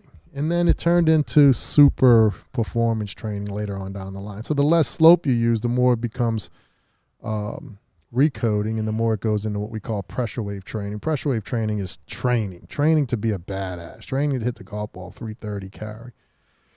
So there's recode. Recode is when you're putting your body back together. Then there's pressure wave training. That's when just when you're trying to train people to be a badass inside the math. And then there's what's called maintenancing, and that's kind of like what I do. And we got the GOATA Universe coming out, which is going to replace GOATAMovement.com, and people are going to be able to come in and work out with us. We'll have We'll have a little bit for everybody. You know, if you're a 55-year-old guy, you want to play golf 4 days a week and walk like a champ, you'll come into the universe and you'll find me. And, you know, if you find me, you're going to find 22 and a half degree slant boards, because those are the ones I use. But if you, do you work towards someone, let's say they're not, or you're doing the recoding. Do you work, let's say they got to start at 22, because at least they can start to develop the musculature where they need it. And then they graduate down. Correct. Okay. And we don't use the word musculature. We use the word access. So we're trying to access the golden ratio inside those gyroscope joints. When they're not working, we have to go get them to work. We have to go get them to have access. So, start with the 22 and a halves, and we bust them in a half, and we hit them up with 11 and a quarter, and then we bust them in a half, and we go to 6.75, and then we take the mini fractal, which is the chuck is just a fractal of the 11 quarter degree board. It's just a little baby of it. And then we're just moving it around instead of your whole foot being on a slope device. Now all we got is a little piece of slope device in the back inside part of the heel, the back part of the heel on the inside, the medial side, and it kicks the inside ankle bone high. It's just a beautiful little piece of equipment. If you could buy anything from the GOATA shop, buy GOATA chucks. They're just badass little pieces of plastic molding, and but it's perfect. You know, it's all on the mathematics. And then eventually what I always say is the goal is to not even need slope devices. The indigenous people of the world don't need slope devices. They just GOATAs inside their natural environment. But you need different slopes depending on the body that's coming to you. And I always say depending on the WOTA that's coming to you. A lot of WOTA, get a 22.5 degree slant board. 225. Yeah, because I've been playing since we talked with just different things. I bought those. I think they came out to 11.5. I think I sent you that close. calculation. It doesn't have to be perfect. Close enough, it doesn't have to be perfect. I was using 10-pound plates just to raise the inside part as I was doing some squats and playing with it, so I could have more to talk to you about as it came on the show. I'm not just going in blind and saying, tell me more about this GOATA stuff. And I'll let you know how that 11.5 degree works with some students as I put that under their right heel, make sure that inside ankle bone stays high through their swing, and how that affects the right hip and right shoulder throughout. Get that ankle working more correct. Follow Nick Pandolina, Panda Golf. Nick reached out to me about 2 years ago, and he was at Q school, and he walked off. We call it DNF in the triathlon community. Basically, he did not finish the week. He was playing bad. His back was killing him. And then he had found me, and he's like, Coach, I think I was a GOATA. Can you look? And I looked at him. I was like, yeah, you still have a lot of the GOATA characteristics. So I showed him while his back was hurting and while he was walking the fairways wrong, because you can't morph into your golf swing. You can't morph. Most people who play golf have to have a left foot that's flared out, because you're coming around a 90-degree turn, and then you're actually going further than 90 degrees. You continue another 22 and a half.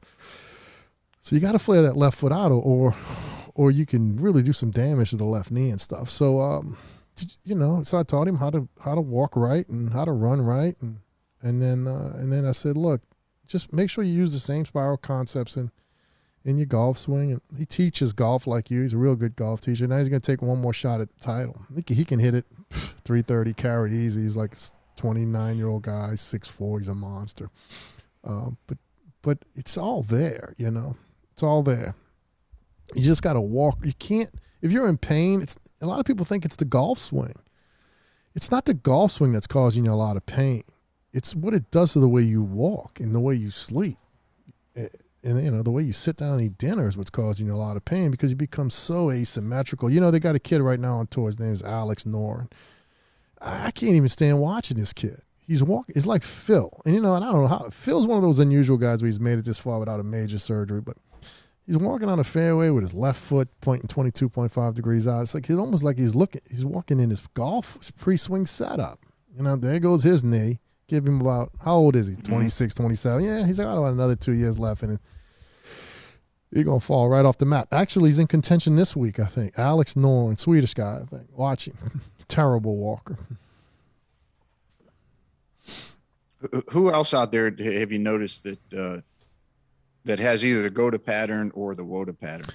Well, there's very few people have the GOATA pattern. I mean, DJ's got it. Kepka. Kepka floats in and out of it. JT's got it. But not very many of them have it at a high level. Some of these young cats still have it. The younger you are, the closer you are to being a baby. So a lot of times, Scotty Scheffler looks good. Looks like he has it. Jordan Spieth has it. Jordan Spieth looks like he got it. Jordan Spieth, yep. His feet almost pinch in a little bit of straight. Jordan Spieth's got it. The second toes off the foot line. They got it. My favorite is Bernhard Langer. For straight feet, butt back, never gets hurt. 61 years old, can play with the 50-year-old guys. She's pretty amazing if you think about it. No kidding. That's amazing, isn't it? Yeah.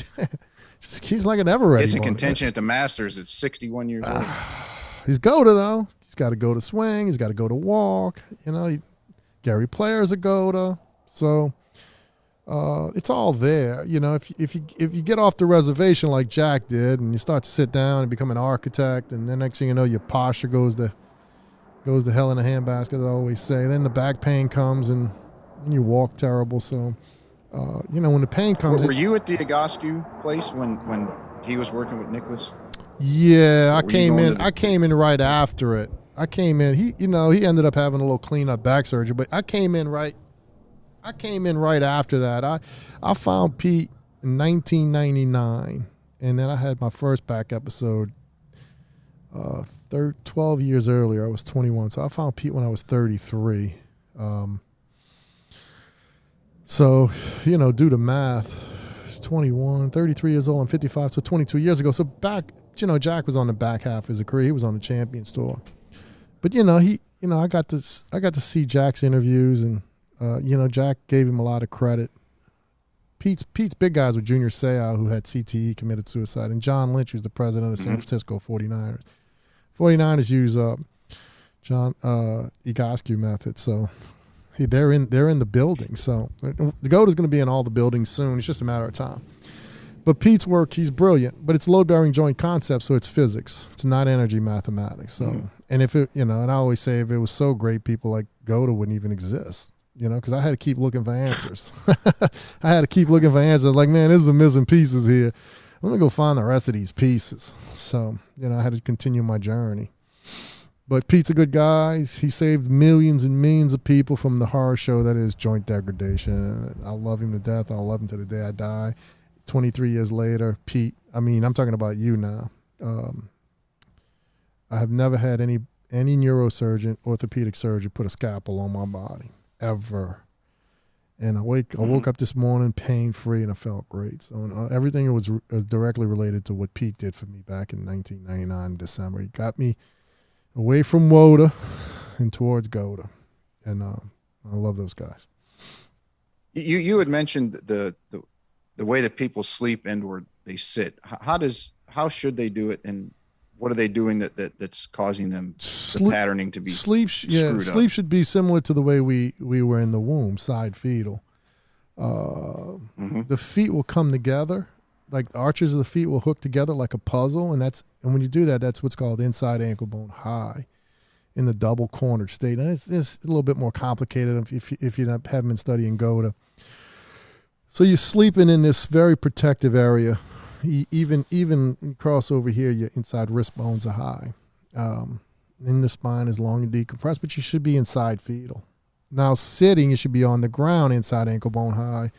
We got any GOATAs here other than you, Bam? We got not. Yeah, and then that's it's like how you see most kids sit. Yeah, when they sit down and this is where the ancient geometry comes in. And Bam, put me on the screen. Let me see. Okay, so right now I'm sitting down on the floor, and my heels are away all day. That means they're pointing away from the midline of the body. They're pointing away.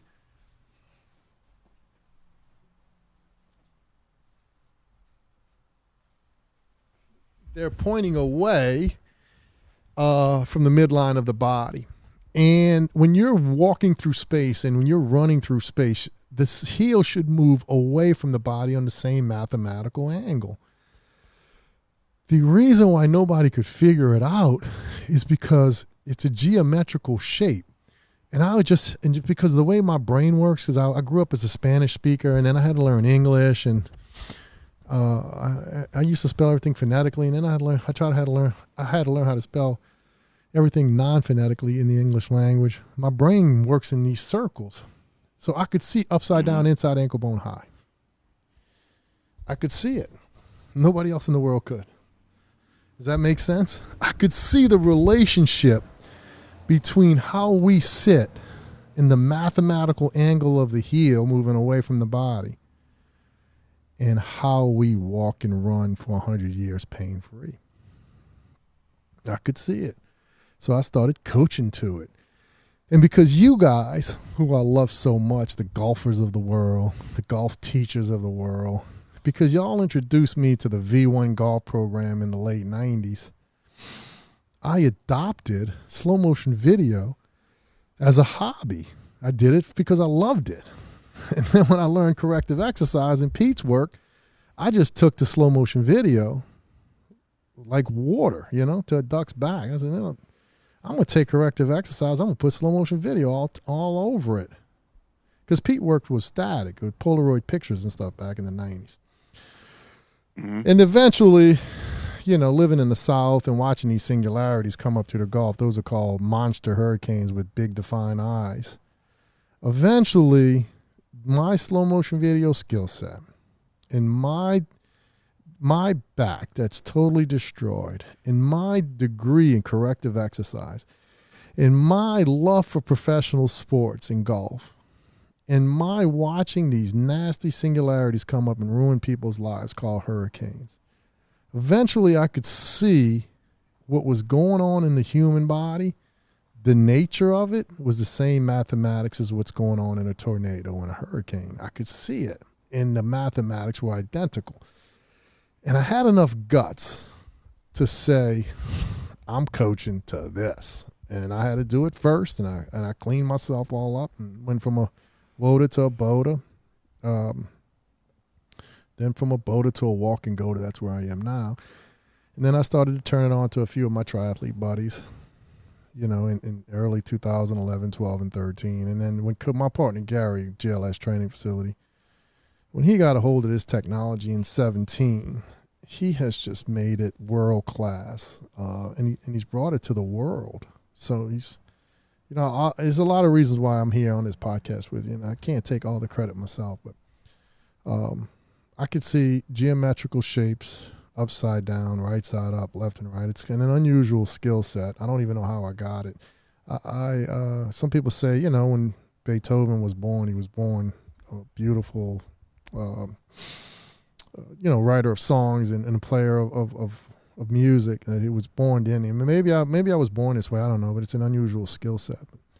But I mean, it's helped. I think you said that the way that you had to differentiate between learning two different languages, one from one direction, one from the other. I mean, the development that causes gives you a completely different view of somebody who's very myopic and sees things in one direction. I think that's probably where you find difficulty in trying to show people what you're doing, where they're only looking at it from one way. Yeah, I'm actually not very good at school. I mean, I got a business degree from a University of New Orleans, but I just I can't stand deep dives of anything. I'm a generalist. I am a true generalist in its form. I hate table of contents. I hate reading a book from the front to the back. Like, I'll go to the back, I'll read the back, and then I'll read the summary. I kind of dig around in there. I say, is this book even worth reading? Then I'll read a few chapters. If I like it, I'll read it. If not, I'll just go on to the next thing. But I'm not normal Pete by any stretch of the imagination. But GOATA was created. There's an old saying that invention is the mother of necessity. Invention is the mother of necessity. And I just wanted to get out of fucking back pain. In the cadaver science community, it was just a ultimate failure. 8 chiropractors in 6 years, a sports medicine doctor, 3 physical therapists, 2 family physicians, the spiritual woo-woo community. I got a transcendental meditation mantra I paid $500 for back in 1996. I had 2 of the guys, fitness guys, NASM guys, whatever you want to call these guys that make you have 6-pack abs and big nice chest and big lats. Yeah, they all failed me. None of this shit worked. And it just got worse and worse and worse and worse until Pete say, the other Pete Egosky, not you, Pete. The other Pete say, the other Pete started me off on I'll this save road. your game. Yeah, you'll save my game. I'll help you with the game. Yeah, you say so where do you, so GOATA's grown exponentially. Good God. GOATA's going like a Fibonacci. Yeah, it is. It is. It's 160 coaches worldwide. It's making big jumps. 30,000 athletes. Where do you see it? Where do I see it? Where do you see it in like 3 to 5 years? It's all been organic, Pete, since day one. One person turned to 2, and 2 turned to 3, and 3 and 2 is 5, and now we're up to 160 coaches, 30,000 people worldwide. We're going to try to control the narrative from home in this new, what's called GOATA Universe app. So we're going to get people to GOATAmovement.com, and then we're going to get them into the app, and we're going to try to get them a few workout live classes, depending on how old you are and what your body can do. And then, they're going to have an opportunity to subscribe to monthly classes. And then if they want, they'll be able to hook them up with a GOATA coach worldwide in private session, in video conferencing, or by digital app. And we're going to have all our modality coaches there. So ping pong coaches will be there for you. If you're a tennis coach, they'll be there for you. We're going to continue to certify people worldwide until academia decides that they have the wrong map, and somebody up there somewhere at Harvard or Yale or Stanford, somebody somewhere is going to have to say, they're going to have to stand on the top of the academia mountain and say, we fucked this thing all up. And these guys, these outliers, these generalists from GOATA, they got it right. They got it right with the new technology called slow motion video 6K. And we have got to reorganize the way we are educating our physiology students, our doctors in biomechanics, our anatomical physiology students, our doctors in physical therapy.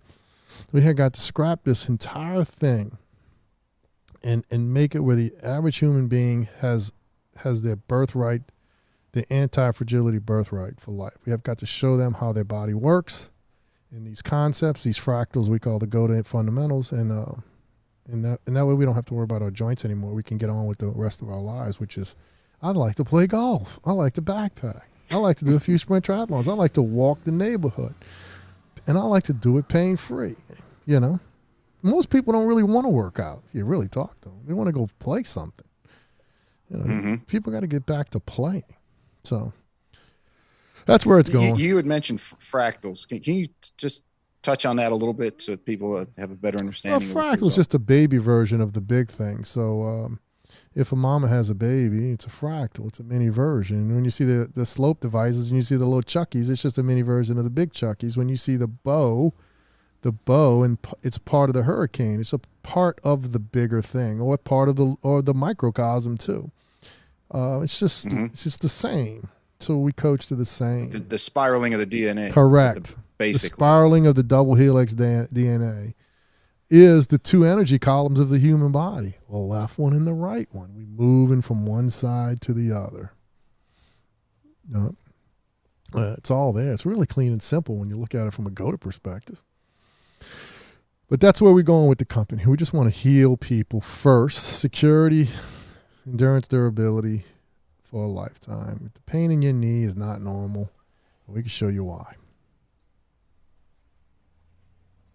If you had to do anything over, would there be anything? Or man, I'm on record of lessons and go for it. Let's talk about golf for a second, and let's talk about my body first. I lost all my 20s with back pain. I have 3 degenerative discs. I had about 40 back episodes. They're crippling. They put you on the ground for days. You can't pee in a cup the first day. I had spasms that were so bad I wanted to commit suicide. And I had a 3-year-old boy I had to raise. It's no fun. No fun. I'm on record as saying that if I just would have had me a GOATA coach when I was 8 years old, 9 years old, if the physical education instructor would have been a GOATA coach, if my middle school wrestling coach, baseball coach would have been a GOATA coach, I would give all this up. this thing that's becoming my life, which is saving joint connective tissue for life. I'd give it all up just to have my 3 discs back, because I missed all my 20s. 13 years of my life I lost in back pain. My friends were climbing mountains and doing ultra marathons and doing Ironman triathlons and playing golf and traveling the world. And I was in bed for 12 years. I would sneeze, have a back episode. I'd be in the mall and my left foot would grab the carpet, have a back episode. And you start to look at our lives and the short little amount of time we're spending on this planet. Good God, Pete, you don't want to be in pain. You don't want to be in the bed watching fucking television for 12 years.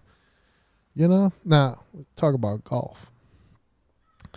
I picked up a club when I was 17. I was a 9-handicap golfer. I was pretty good. I could hit a 7-iron 160 with a balata ball dead straight, but I really wasn't a great putter or anything like that. I was just an okay athlete. My brothers are better golfers than I am. Worst thing I ever did was I brought a water body to golf, and then I started lifting weights, destroyed my back. So, but if I had it to do all over again, assuming I was GOATA, that's why I wanted to start there. I would try to find a coach who knew GOATA and who knew what I was really good at. I mean, I think I was pretty good at ping pong. A forehand ping pong move would have been perfect for me. And then I would just stick with that one coach and just enjoy being a 7-digit handicapper and try to get good at putting. Because once you got a good swing, you don't want to mess with a swing when you can hit a driver in the middle 270. Just leave it. Don't get greedy. Right. Yeah. I hope that. Right, I hope that answered your question.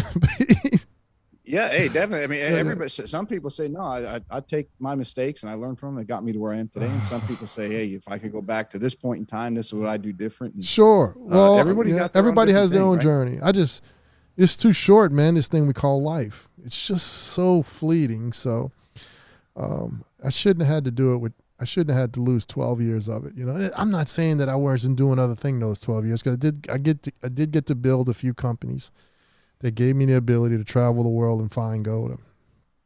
I did, my wife, God, the little angel that married me all those years ago, and she still loves me. I got to spend 12 years with her, and I got to watch my son being born. But I did all that in pain.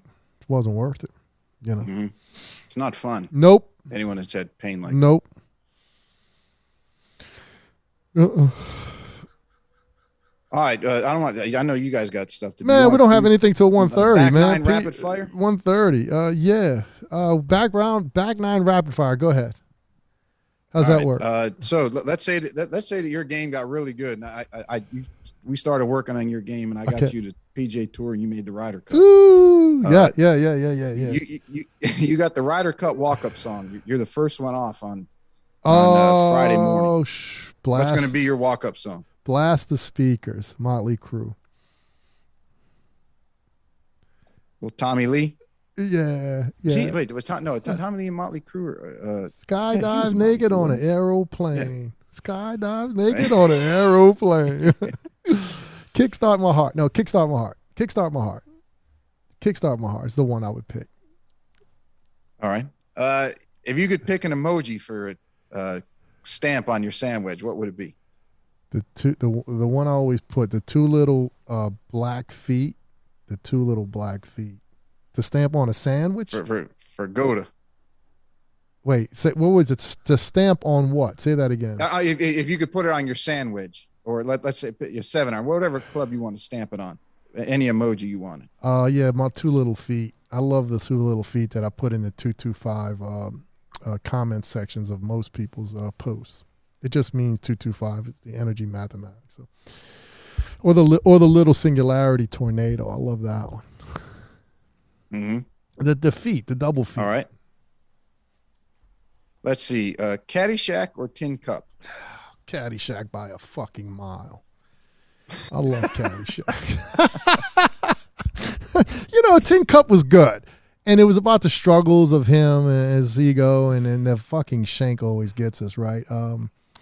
But man, Caddyshack. I've watched 2 movies over 30 times. And one is Shawshank Redemption.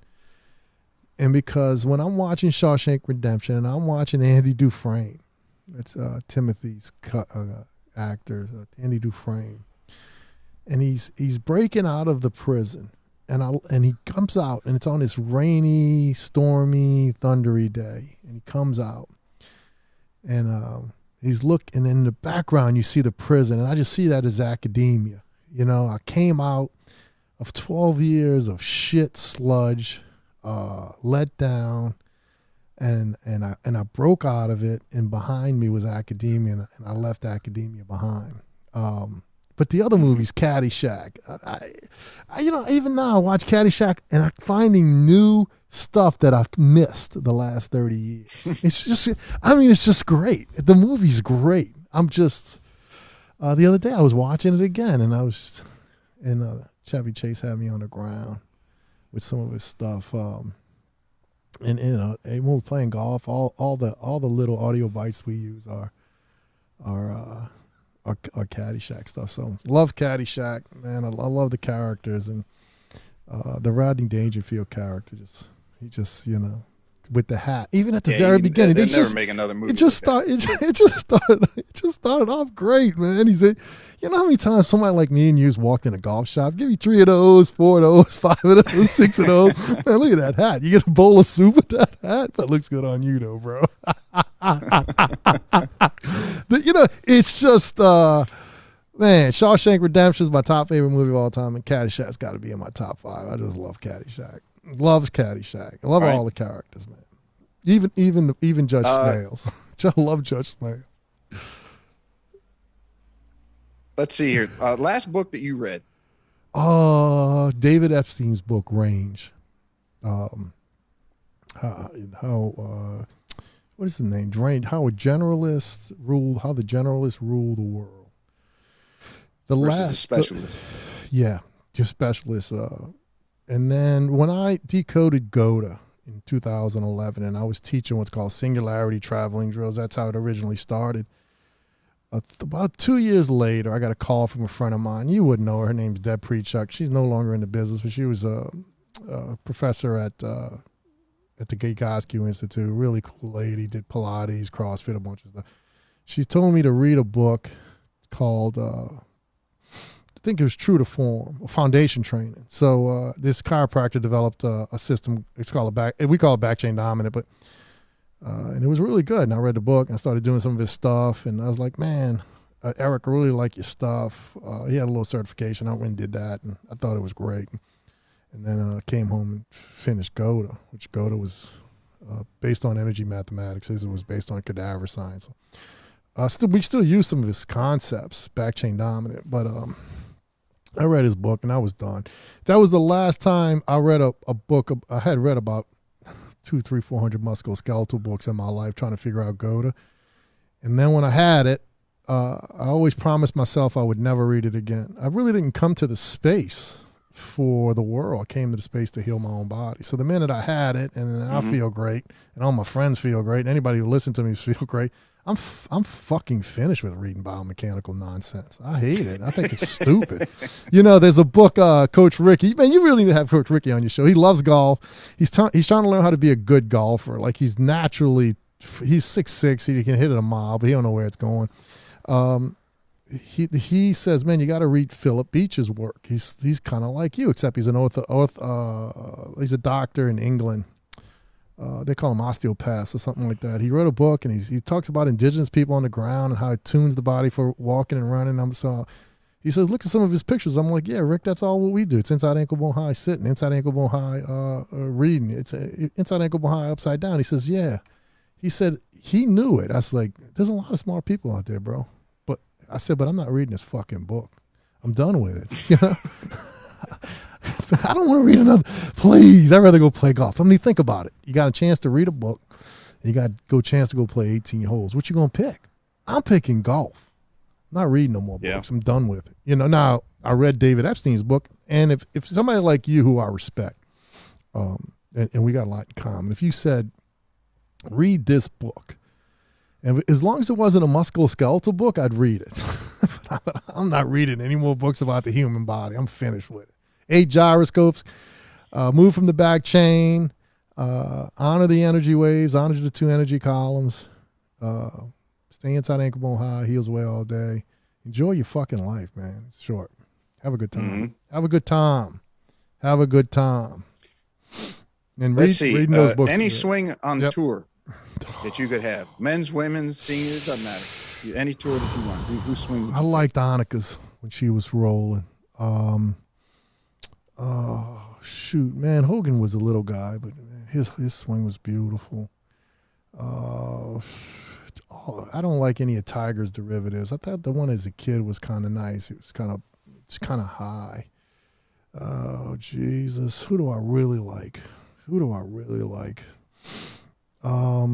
I got to tell you, just some of the girls are the best. The ones on the PGA Tour. I think Annika's swing was world class, did the test of time. I like Jack's swing before it got too, they used to call that back in the day, Pete. It looked like a U. It looked like a U. Tom Kite started. Reverse C. Yeah, I didn't like that, but I liked Jack's swing when he was young. You know who swing I loved before he started, and I think he started getting side effects of the nervous system disorder in his prime as a child in his early 20s. Seve Ballesteros, the rhythm in his swing was beautiful. And when I and I'm not a golf coach, but when I look at his energy, when I'm looking at his energy when he was in his prime, it was just magical, just beautiful. And and I just think he might have got too clever with his swing, or maybe the nervous system disorder starts a decade before you even realize it. You start to lose the little magic that is homeostasis. You started to lose it. Yeah, especially at that level. You're an elite athlete in the world, and I like DJ's swing too, man. I like DJ's feet. He's got the best feet in the game. So Annika and DJ, probably modern times. I like the guy from the 20s. The guy, he's Bobby Jones. I think Bobby Jones. Yeah, Bobby Jones had one of the greatest swings of all time. Let's see. Dream foursome. Anybody now, historically, anybody you want. You can pick 3 other people. Man, I would have loved to play with Jack. I would have loved to play with Jack. Maybe Mickey Wright and Babe Zaharias would have been great. Some of the old, beautiful swings from the females. What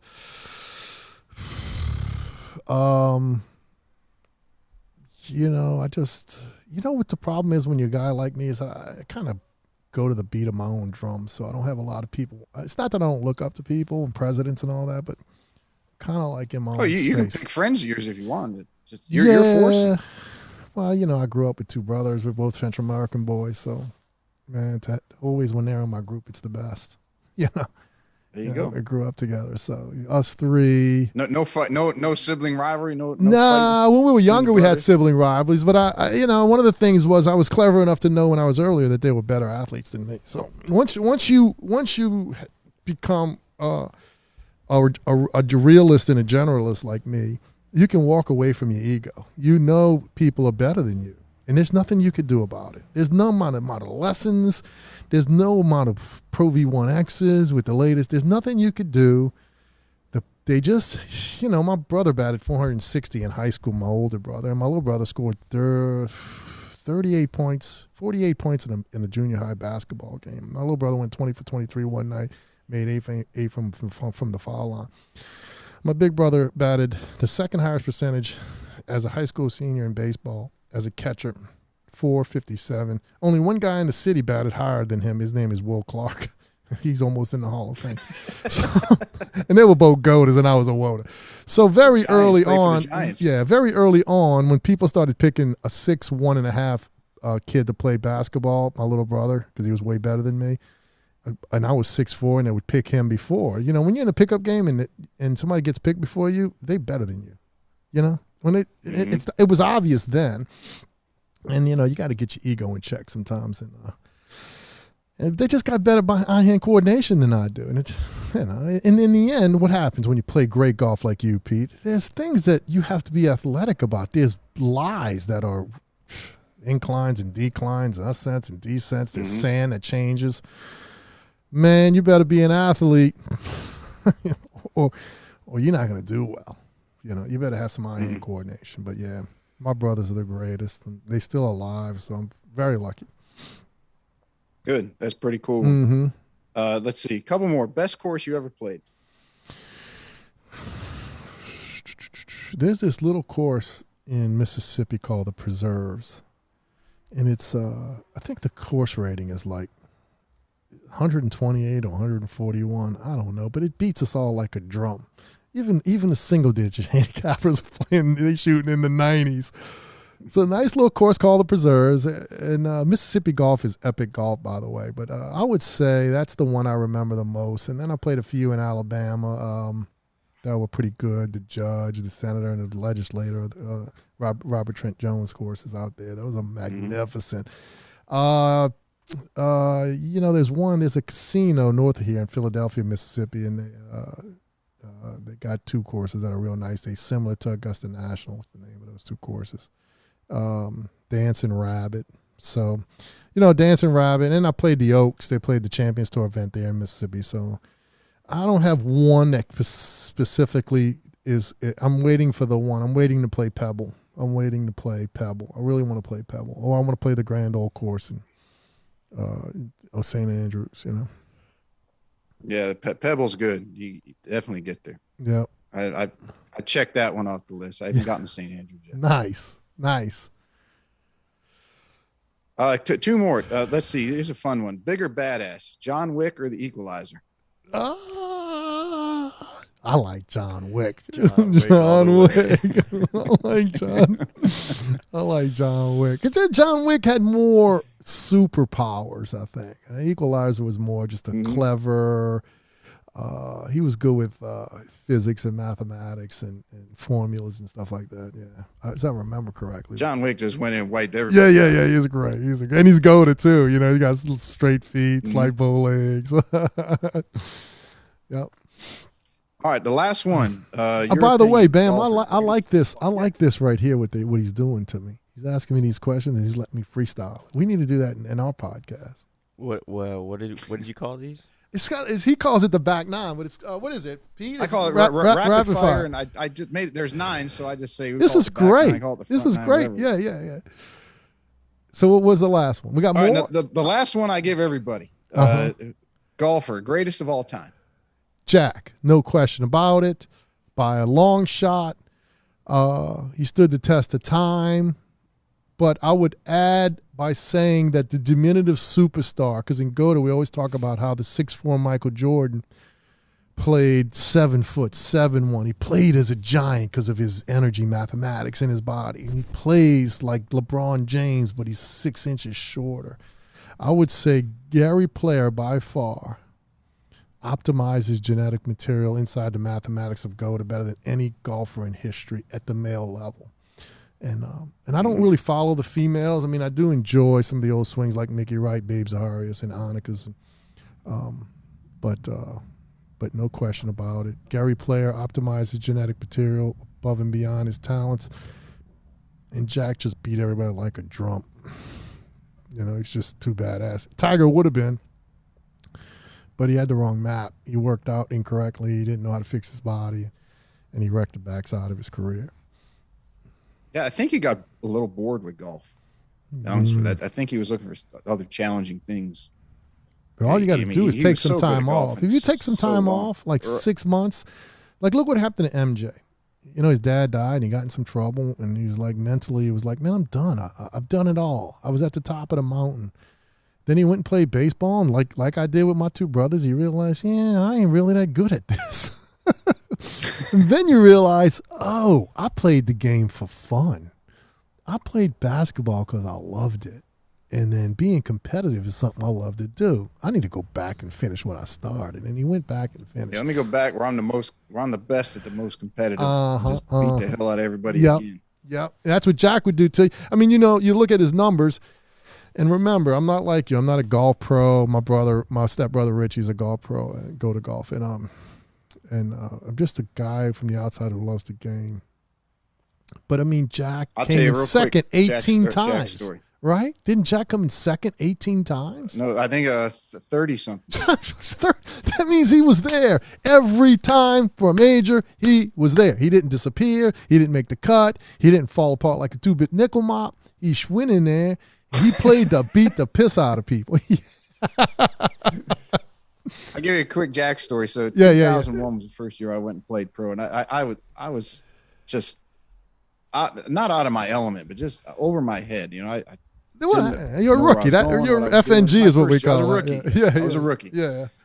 So I missed Q school first stage. I had a buddy that missed his tour card on back then the Nationwide by like $1,100. So he's got to go to final stage again. And we're down in Bear Lakes down in West Palm. And first, back then it was 6 rounds final stage. So we're there like 2 weeks. You got to play practice round a few days, get ready, get used to the area and all that stuff. So one of the days we go over to I can't remember what course is across the street, but we're over there and we go to the 10th hole. He says, come on, let's just go play 9. Well, he runs into Gary Nicholas, and he and Gary had roomed together in Asia. Now hold on, give me the year again. Give me the year again. This was 2001. Okay, so 15 years after Jack was 46 years old and he won the Masters. You guys are there in Palm, and y'all run into his son. Okay, all right, go ahead. I'm with you. Yeah. So my buddy had roomed with Gary, and Gary says, well, hey, you want to play together? You know, I know the course pretty well. My dad designed it. I said, sure. So his buddy was Brett Wederick. Brett played on the Ryder Cup. Brett Wederick, yeah. Right. He had a unique swing. So, right. So they all tee off, and we're getting ready to walk down. I'm like, Gary, what are you waiting for? He says, well, my dad's going to walk with us because he designed the course. He's going to kind of give us the ins and outs of the architecture and where to hit it and why not to hit it here and all this shit. So we're like, oh, that's pretty cool. No shit. So we're walking down the first hole. Actually, it's number 10, but our first hole of the day. And Jack says to us, he says, oh, hey, where are you guys from? And we say Hilton Head. And he was co-designer of Harbortown. And without even hesitation, he says, boy, that can't be too good for your game living that far north. And I'm like, damn, I knew the guy I know he's had a hell of a career, but that's pretty arrogant. You don't even know who we are, saying that can't be good for your game living in Hilton Head. So I'm like, I'm going to get this guy back just to needle him. Yeah. So we get to the 8th hole, and it's a par 3, and there's about a 3-group backup, and we're sitting there, and he's kind of just looking off in the distance. And he had his hip surgery about 6 months earlier. And I said to him, so you thinking of playing some more this year? And he said, yeah, I'll probably play the majors, play a few other tournaments here and there. I said, that's it? He said, yeah, I think I've done enough in my career. I don't have to prove myself anymore. And I got my opening right there. I said, I don't think so. He looked at me. I said, I think you might have to win 1 or 2 more to prove yourself. Yeah. I like it. And I started laughing. He had this look on his face like, who the fuck are you? And I said, I'm just kidding with you, man. I didn't give you a hard time. I didn't get a chance to see him play in his prime because I was born in 1966. But man, you got, and let's look at the math here. When I was 17 years old, I picked up the golf club. So that's 1983, and he really wasn't winning then, and he was 43. So in 46, and when he was 46, 1986, I had been playing for 3 years. Me and my brothers we played together every weekend. And, man, he shows up, and all the greats are there. Seve was in it. Greg Norman was in it. It was a beautiful Sunday. And Jack was about 4 strokes back, on the back 9. And he started that charge. And we're sitting there in the living room watching Jack, the legend, just make these kids like Greg Norman and Seve, they just pooed in their pants and they fell apart. He started making putts, man. Hitting that green on 16. When he told Jackie, is that the right one? He said, that's the right one, son. And man, it was just hit that 4 on 16. If we didn't love golf at that point, now we were hooked for life. And then when Tiger came along, I love Tiger. I love Tiger's competitive spirit. I love what he did for the game. He's an amazing guy. I know he got in a little trouble and all, but when he did what he did at 16 at Augusta National, it was about maybe 20 years later in 06, where he holed out from the side and When he chipped it up the hill and it rolled all the way back down, and then it stopped on the Nike logo. Come on, he had his negotiation with Nike the next week, and you couldn't script that thing. And then they got these two fat guys back there, and they showing them two guys just go crazy in the gallery, and we're going crazy in our house. And I'm really lucky I found the game for a number of reasons. It keeps me out of trouble, you know. It's easy to go to a bar and drink and every day, but you know, you show up at the golf. Ties you up for 5 hours. Yeah. You go to the golf course, you walk, you play, you do math, you gamble. It keeps you a little sharp. You know, it's just a great game, especially if you know how to walk. Especially if you know GOATA. If you know GOATA, it's great. Yeah, because you just keep playing and playing. There's no pain. It's great. You get older, you just feel great. And you please keep playing as much as you want. It's a great game. I love it. Love the game. Love the people around the game. You know, if I was to say anything bad about the game, I would say they let technology sort of dictate the game a little bit too much, you know. It's gotten away. Ran away from them. They dropped USGA. It's gotten away from them. You know, it's some of the things that they do are idiotic, and this is what I mean by that. You can use a ball that flies 30 yards further than it used to. You can use clubs that are no longer made out of wood. The most advanced glove technology, shoe technology in the world. You could do all this. But you can't use a scope. You know what I'm saying? And everybody plays so damn slow. No, they actually changed that now. I think that they're letting the tour pros use them. Do they? Oh, thank God. They got to speed. I think they got to speed that game week. up. They got to speed the game up. That's what I liked about Lee Trevino, man. You just take the dichotomy of Lee Trevino and who's a really slow player? Kevin Na, maybe. You know, Lee would look. Do the math. Ben Crane. Yeah, Ben Crane. Lee would look. Be one of the slowest guys. Nicest guy in the world. He's slow. Yeah, give me that club. He'd take the club head out. Lee would take the club head. He'd start to wiggle and waggle. He's in there. Within 10 seconds, the ball's going after the target. You know. Gone. Yeah, Crane's on like 8 minutes. Same shot. Something's wrong. You don't know your golf swing. Now, you either don't know your golf swing, you don't own it, you don't believe in it. You can't do the math for some reason. You don't know if the wind's coming out. I mean, I don't even get it. I hate slow play, Pete. I can't stand it. We try to play in 3.5 hours when we're in a cart, you know, 3.5, 3:15. If I'm walking in my XR caddy, I really want to, my remote control caddy, I really want to be done in 4 hours. But I just don't understand why people got to play the game so slow. And it's because a lot of the rules have inhibited the ability to play the game at a normal pace, and I just think they need to clean all that up and make the game more friendly as far as the time it takes to play. Just my personal opinion. I'm an outsider, by the way. I mean, you're the guy who played on tour and taught the game. I want to play. I want to play fast, and I want to have a bunch of beers after and relax. You know, it's a good plan to have. So what do you guys got coming up? You speaking anywhere? You got a new website coming? You have a whole bunch of stuff in the works. What else? You got any new products coming out? In golf, the biggest thing that's happened to us so far, other than we got to meet with Como and Nota Begay inside of Como's house in Dallas about 3 months ago. Como, the Como Lab. The Como Lab. You're right. When Bryson was doing well, and now he's really struggling, but. That was kind of big, and Nota Begay they say he was ruined by Justin James's dad, who was a meathead. Jerry. Yeah, he was deadlifting, blew his back out. Nota was never the same. So, you know, we got to talking about that a little bit and how GOATA is designed for that to never happen to another piece of genetic material like Nota. He was a great player. He should have won 2 majors and 15 tournaments, but. So that was the biggest thing. And then people like you, being on with people like you has been great. But, I mean, like I said, just recently, Josh Kosh, who beat Kyle Berkshire in a long-distance event about 3 months ago, the one-stop super shop, something like that. He was in town last week for a couple of days with one of these coaches that he likes to hang around with, Christina Ricci, who's got 43,000 YouTube followers, and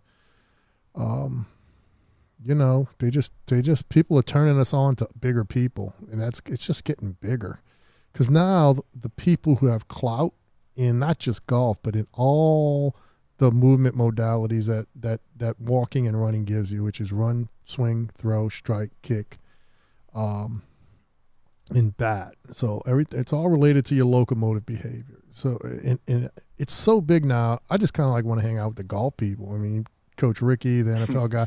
Yeah, y'all hang out. Y'all deal with those NFL people. I don't want to deal with them. You know what I'm saying? I don't want to deal with the MLB people and the Olympic track guys. I just want to hang out with the golfers. You know, I'm 55. I got 30 years left, maybe. So I don't want to waste my time. Not that y'all got this. We got the best coaches in the world. We can all be everywhere, and we can help each other if we need to help each other. But man, it's just. So where should people follow you? Where should people follow GOATA? And I'll have it in the summary and everything else, all the links. Where's the best places to follow you guys? Best, well, you know, the website, GOATAMovement.com, which is going to be GOATAUniverse.com, where you'll be able to use an app, phone app, iPad app, Android tablet app to work out with us, train with us, to pick a coach, to live GOATA. GOATAshop.com for all your slope devices. Most of it's just slant boards, and we got some cool pressure wave mats with the math on it so that you can feel your way to the right poses. Go to recode225.com is for the young people who want to get really hardcore workouts inside the pressure wave math. And, GOATAUniverse.com is the new one. That's the one that's coming. That's the one we're starting to promote now. But those are the websites. And then on IG, GOATA Movement, we have an official GOATA Movement web YouTube page. On IG, you really want to follow. We've got an official page, but you're restricted to doing certain things. So you really want to follow the professors and the coaches' personal pages. Red Pill Rick, red_pill.rick is Ricky Stanzi's. Load the Bow is Coach RJ. He's the chemist. GLS_training is my partner Gary. We own GLS Training together. And he's the brainchild behind recode225.com. He does all the super athlete interval stuff. And then the guy who keeps us all together is a guy by the name of Cody Wood. He's from a family of healers. He's an occupational therapist. His mom's an occupational therapist. His dad's an occupational therapist. He's the on-ramping professor for GOATA. If you want to be a GOATA coach, you got to go through him. I always say, if Cody likes you, I'm going to like you. He's kind of like me. He's a little pissed off that he was wrecked, and but he's a good guy. And if you're nice to him and you got a good reason why you would want to heal the world, we want you in the GOATA Coaches Hive. So GOATAcoaches.com to find your coach and match yourself up with a coach that has similar interests and hobbies as you. All right. Hey, Coach, this has been awesome. I can't thank you enough for coming on. I enjoyed our first talk. I enjoyed this one better, and I'm sure we're going to have a lot more. Hey, I hope we didn't bother you with our sitting on the ground, our fidgeting, and all the things. So we are kind of an unusual group. Fidgeting, we sit on the ground, we fidget, and we just try to marry ourselves to nature's mathematics. So it's a little awkward at first when you stumble upon us, but there's a method to the madness, no doubt. It's all good. Yep. Awesome. You guys have a great day.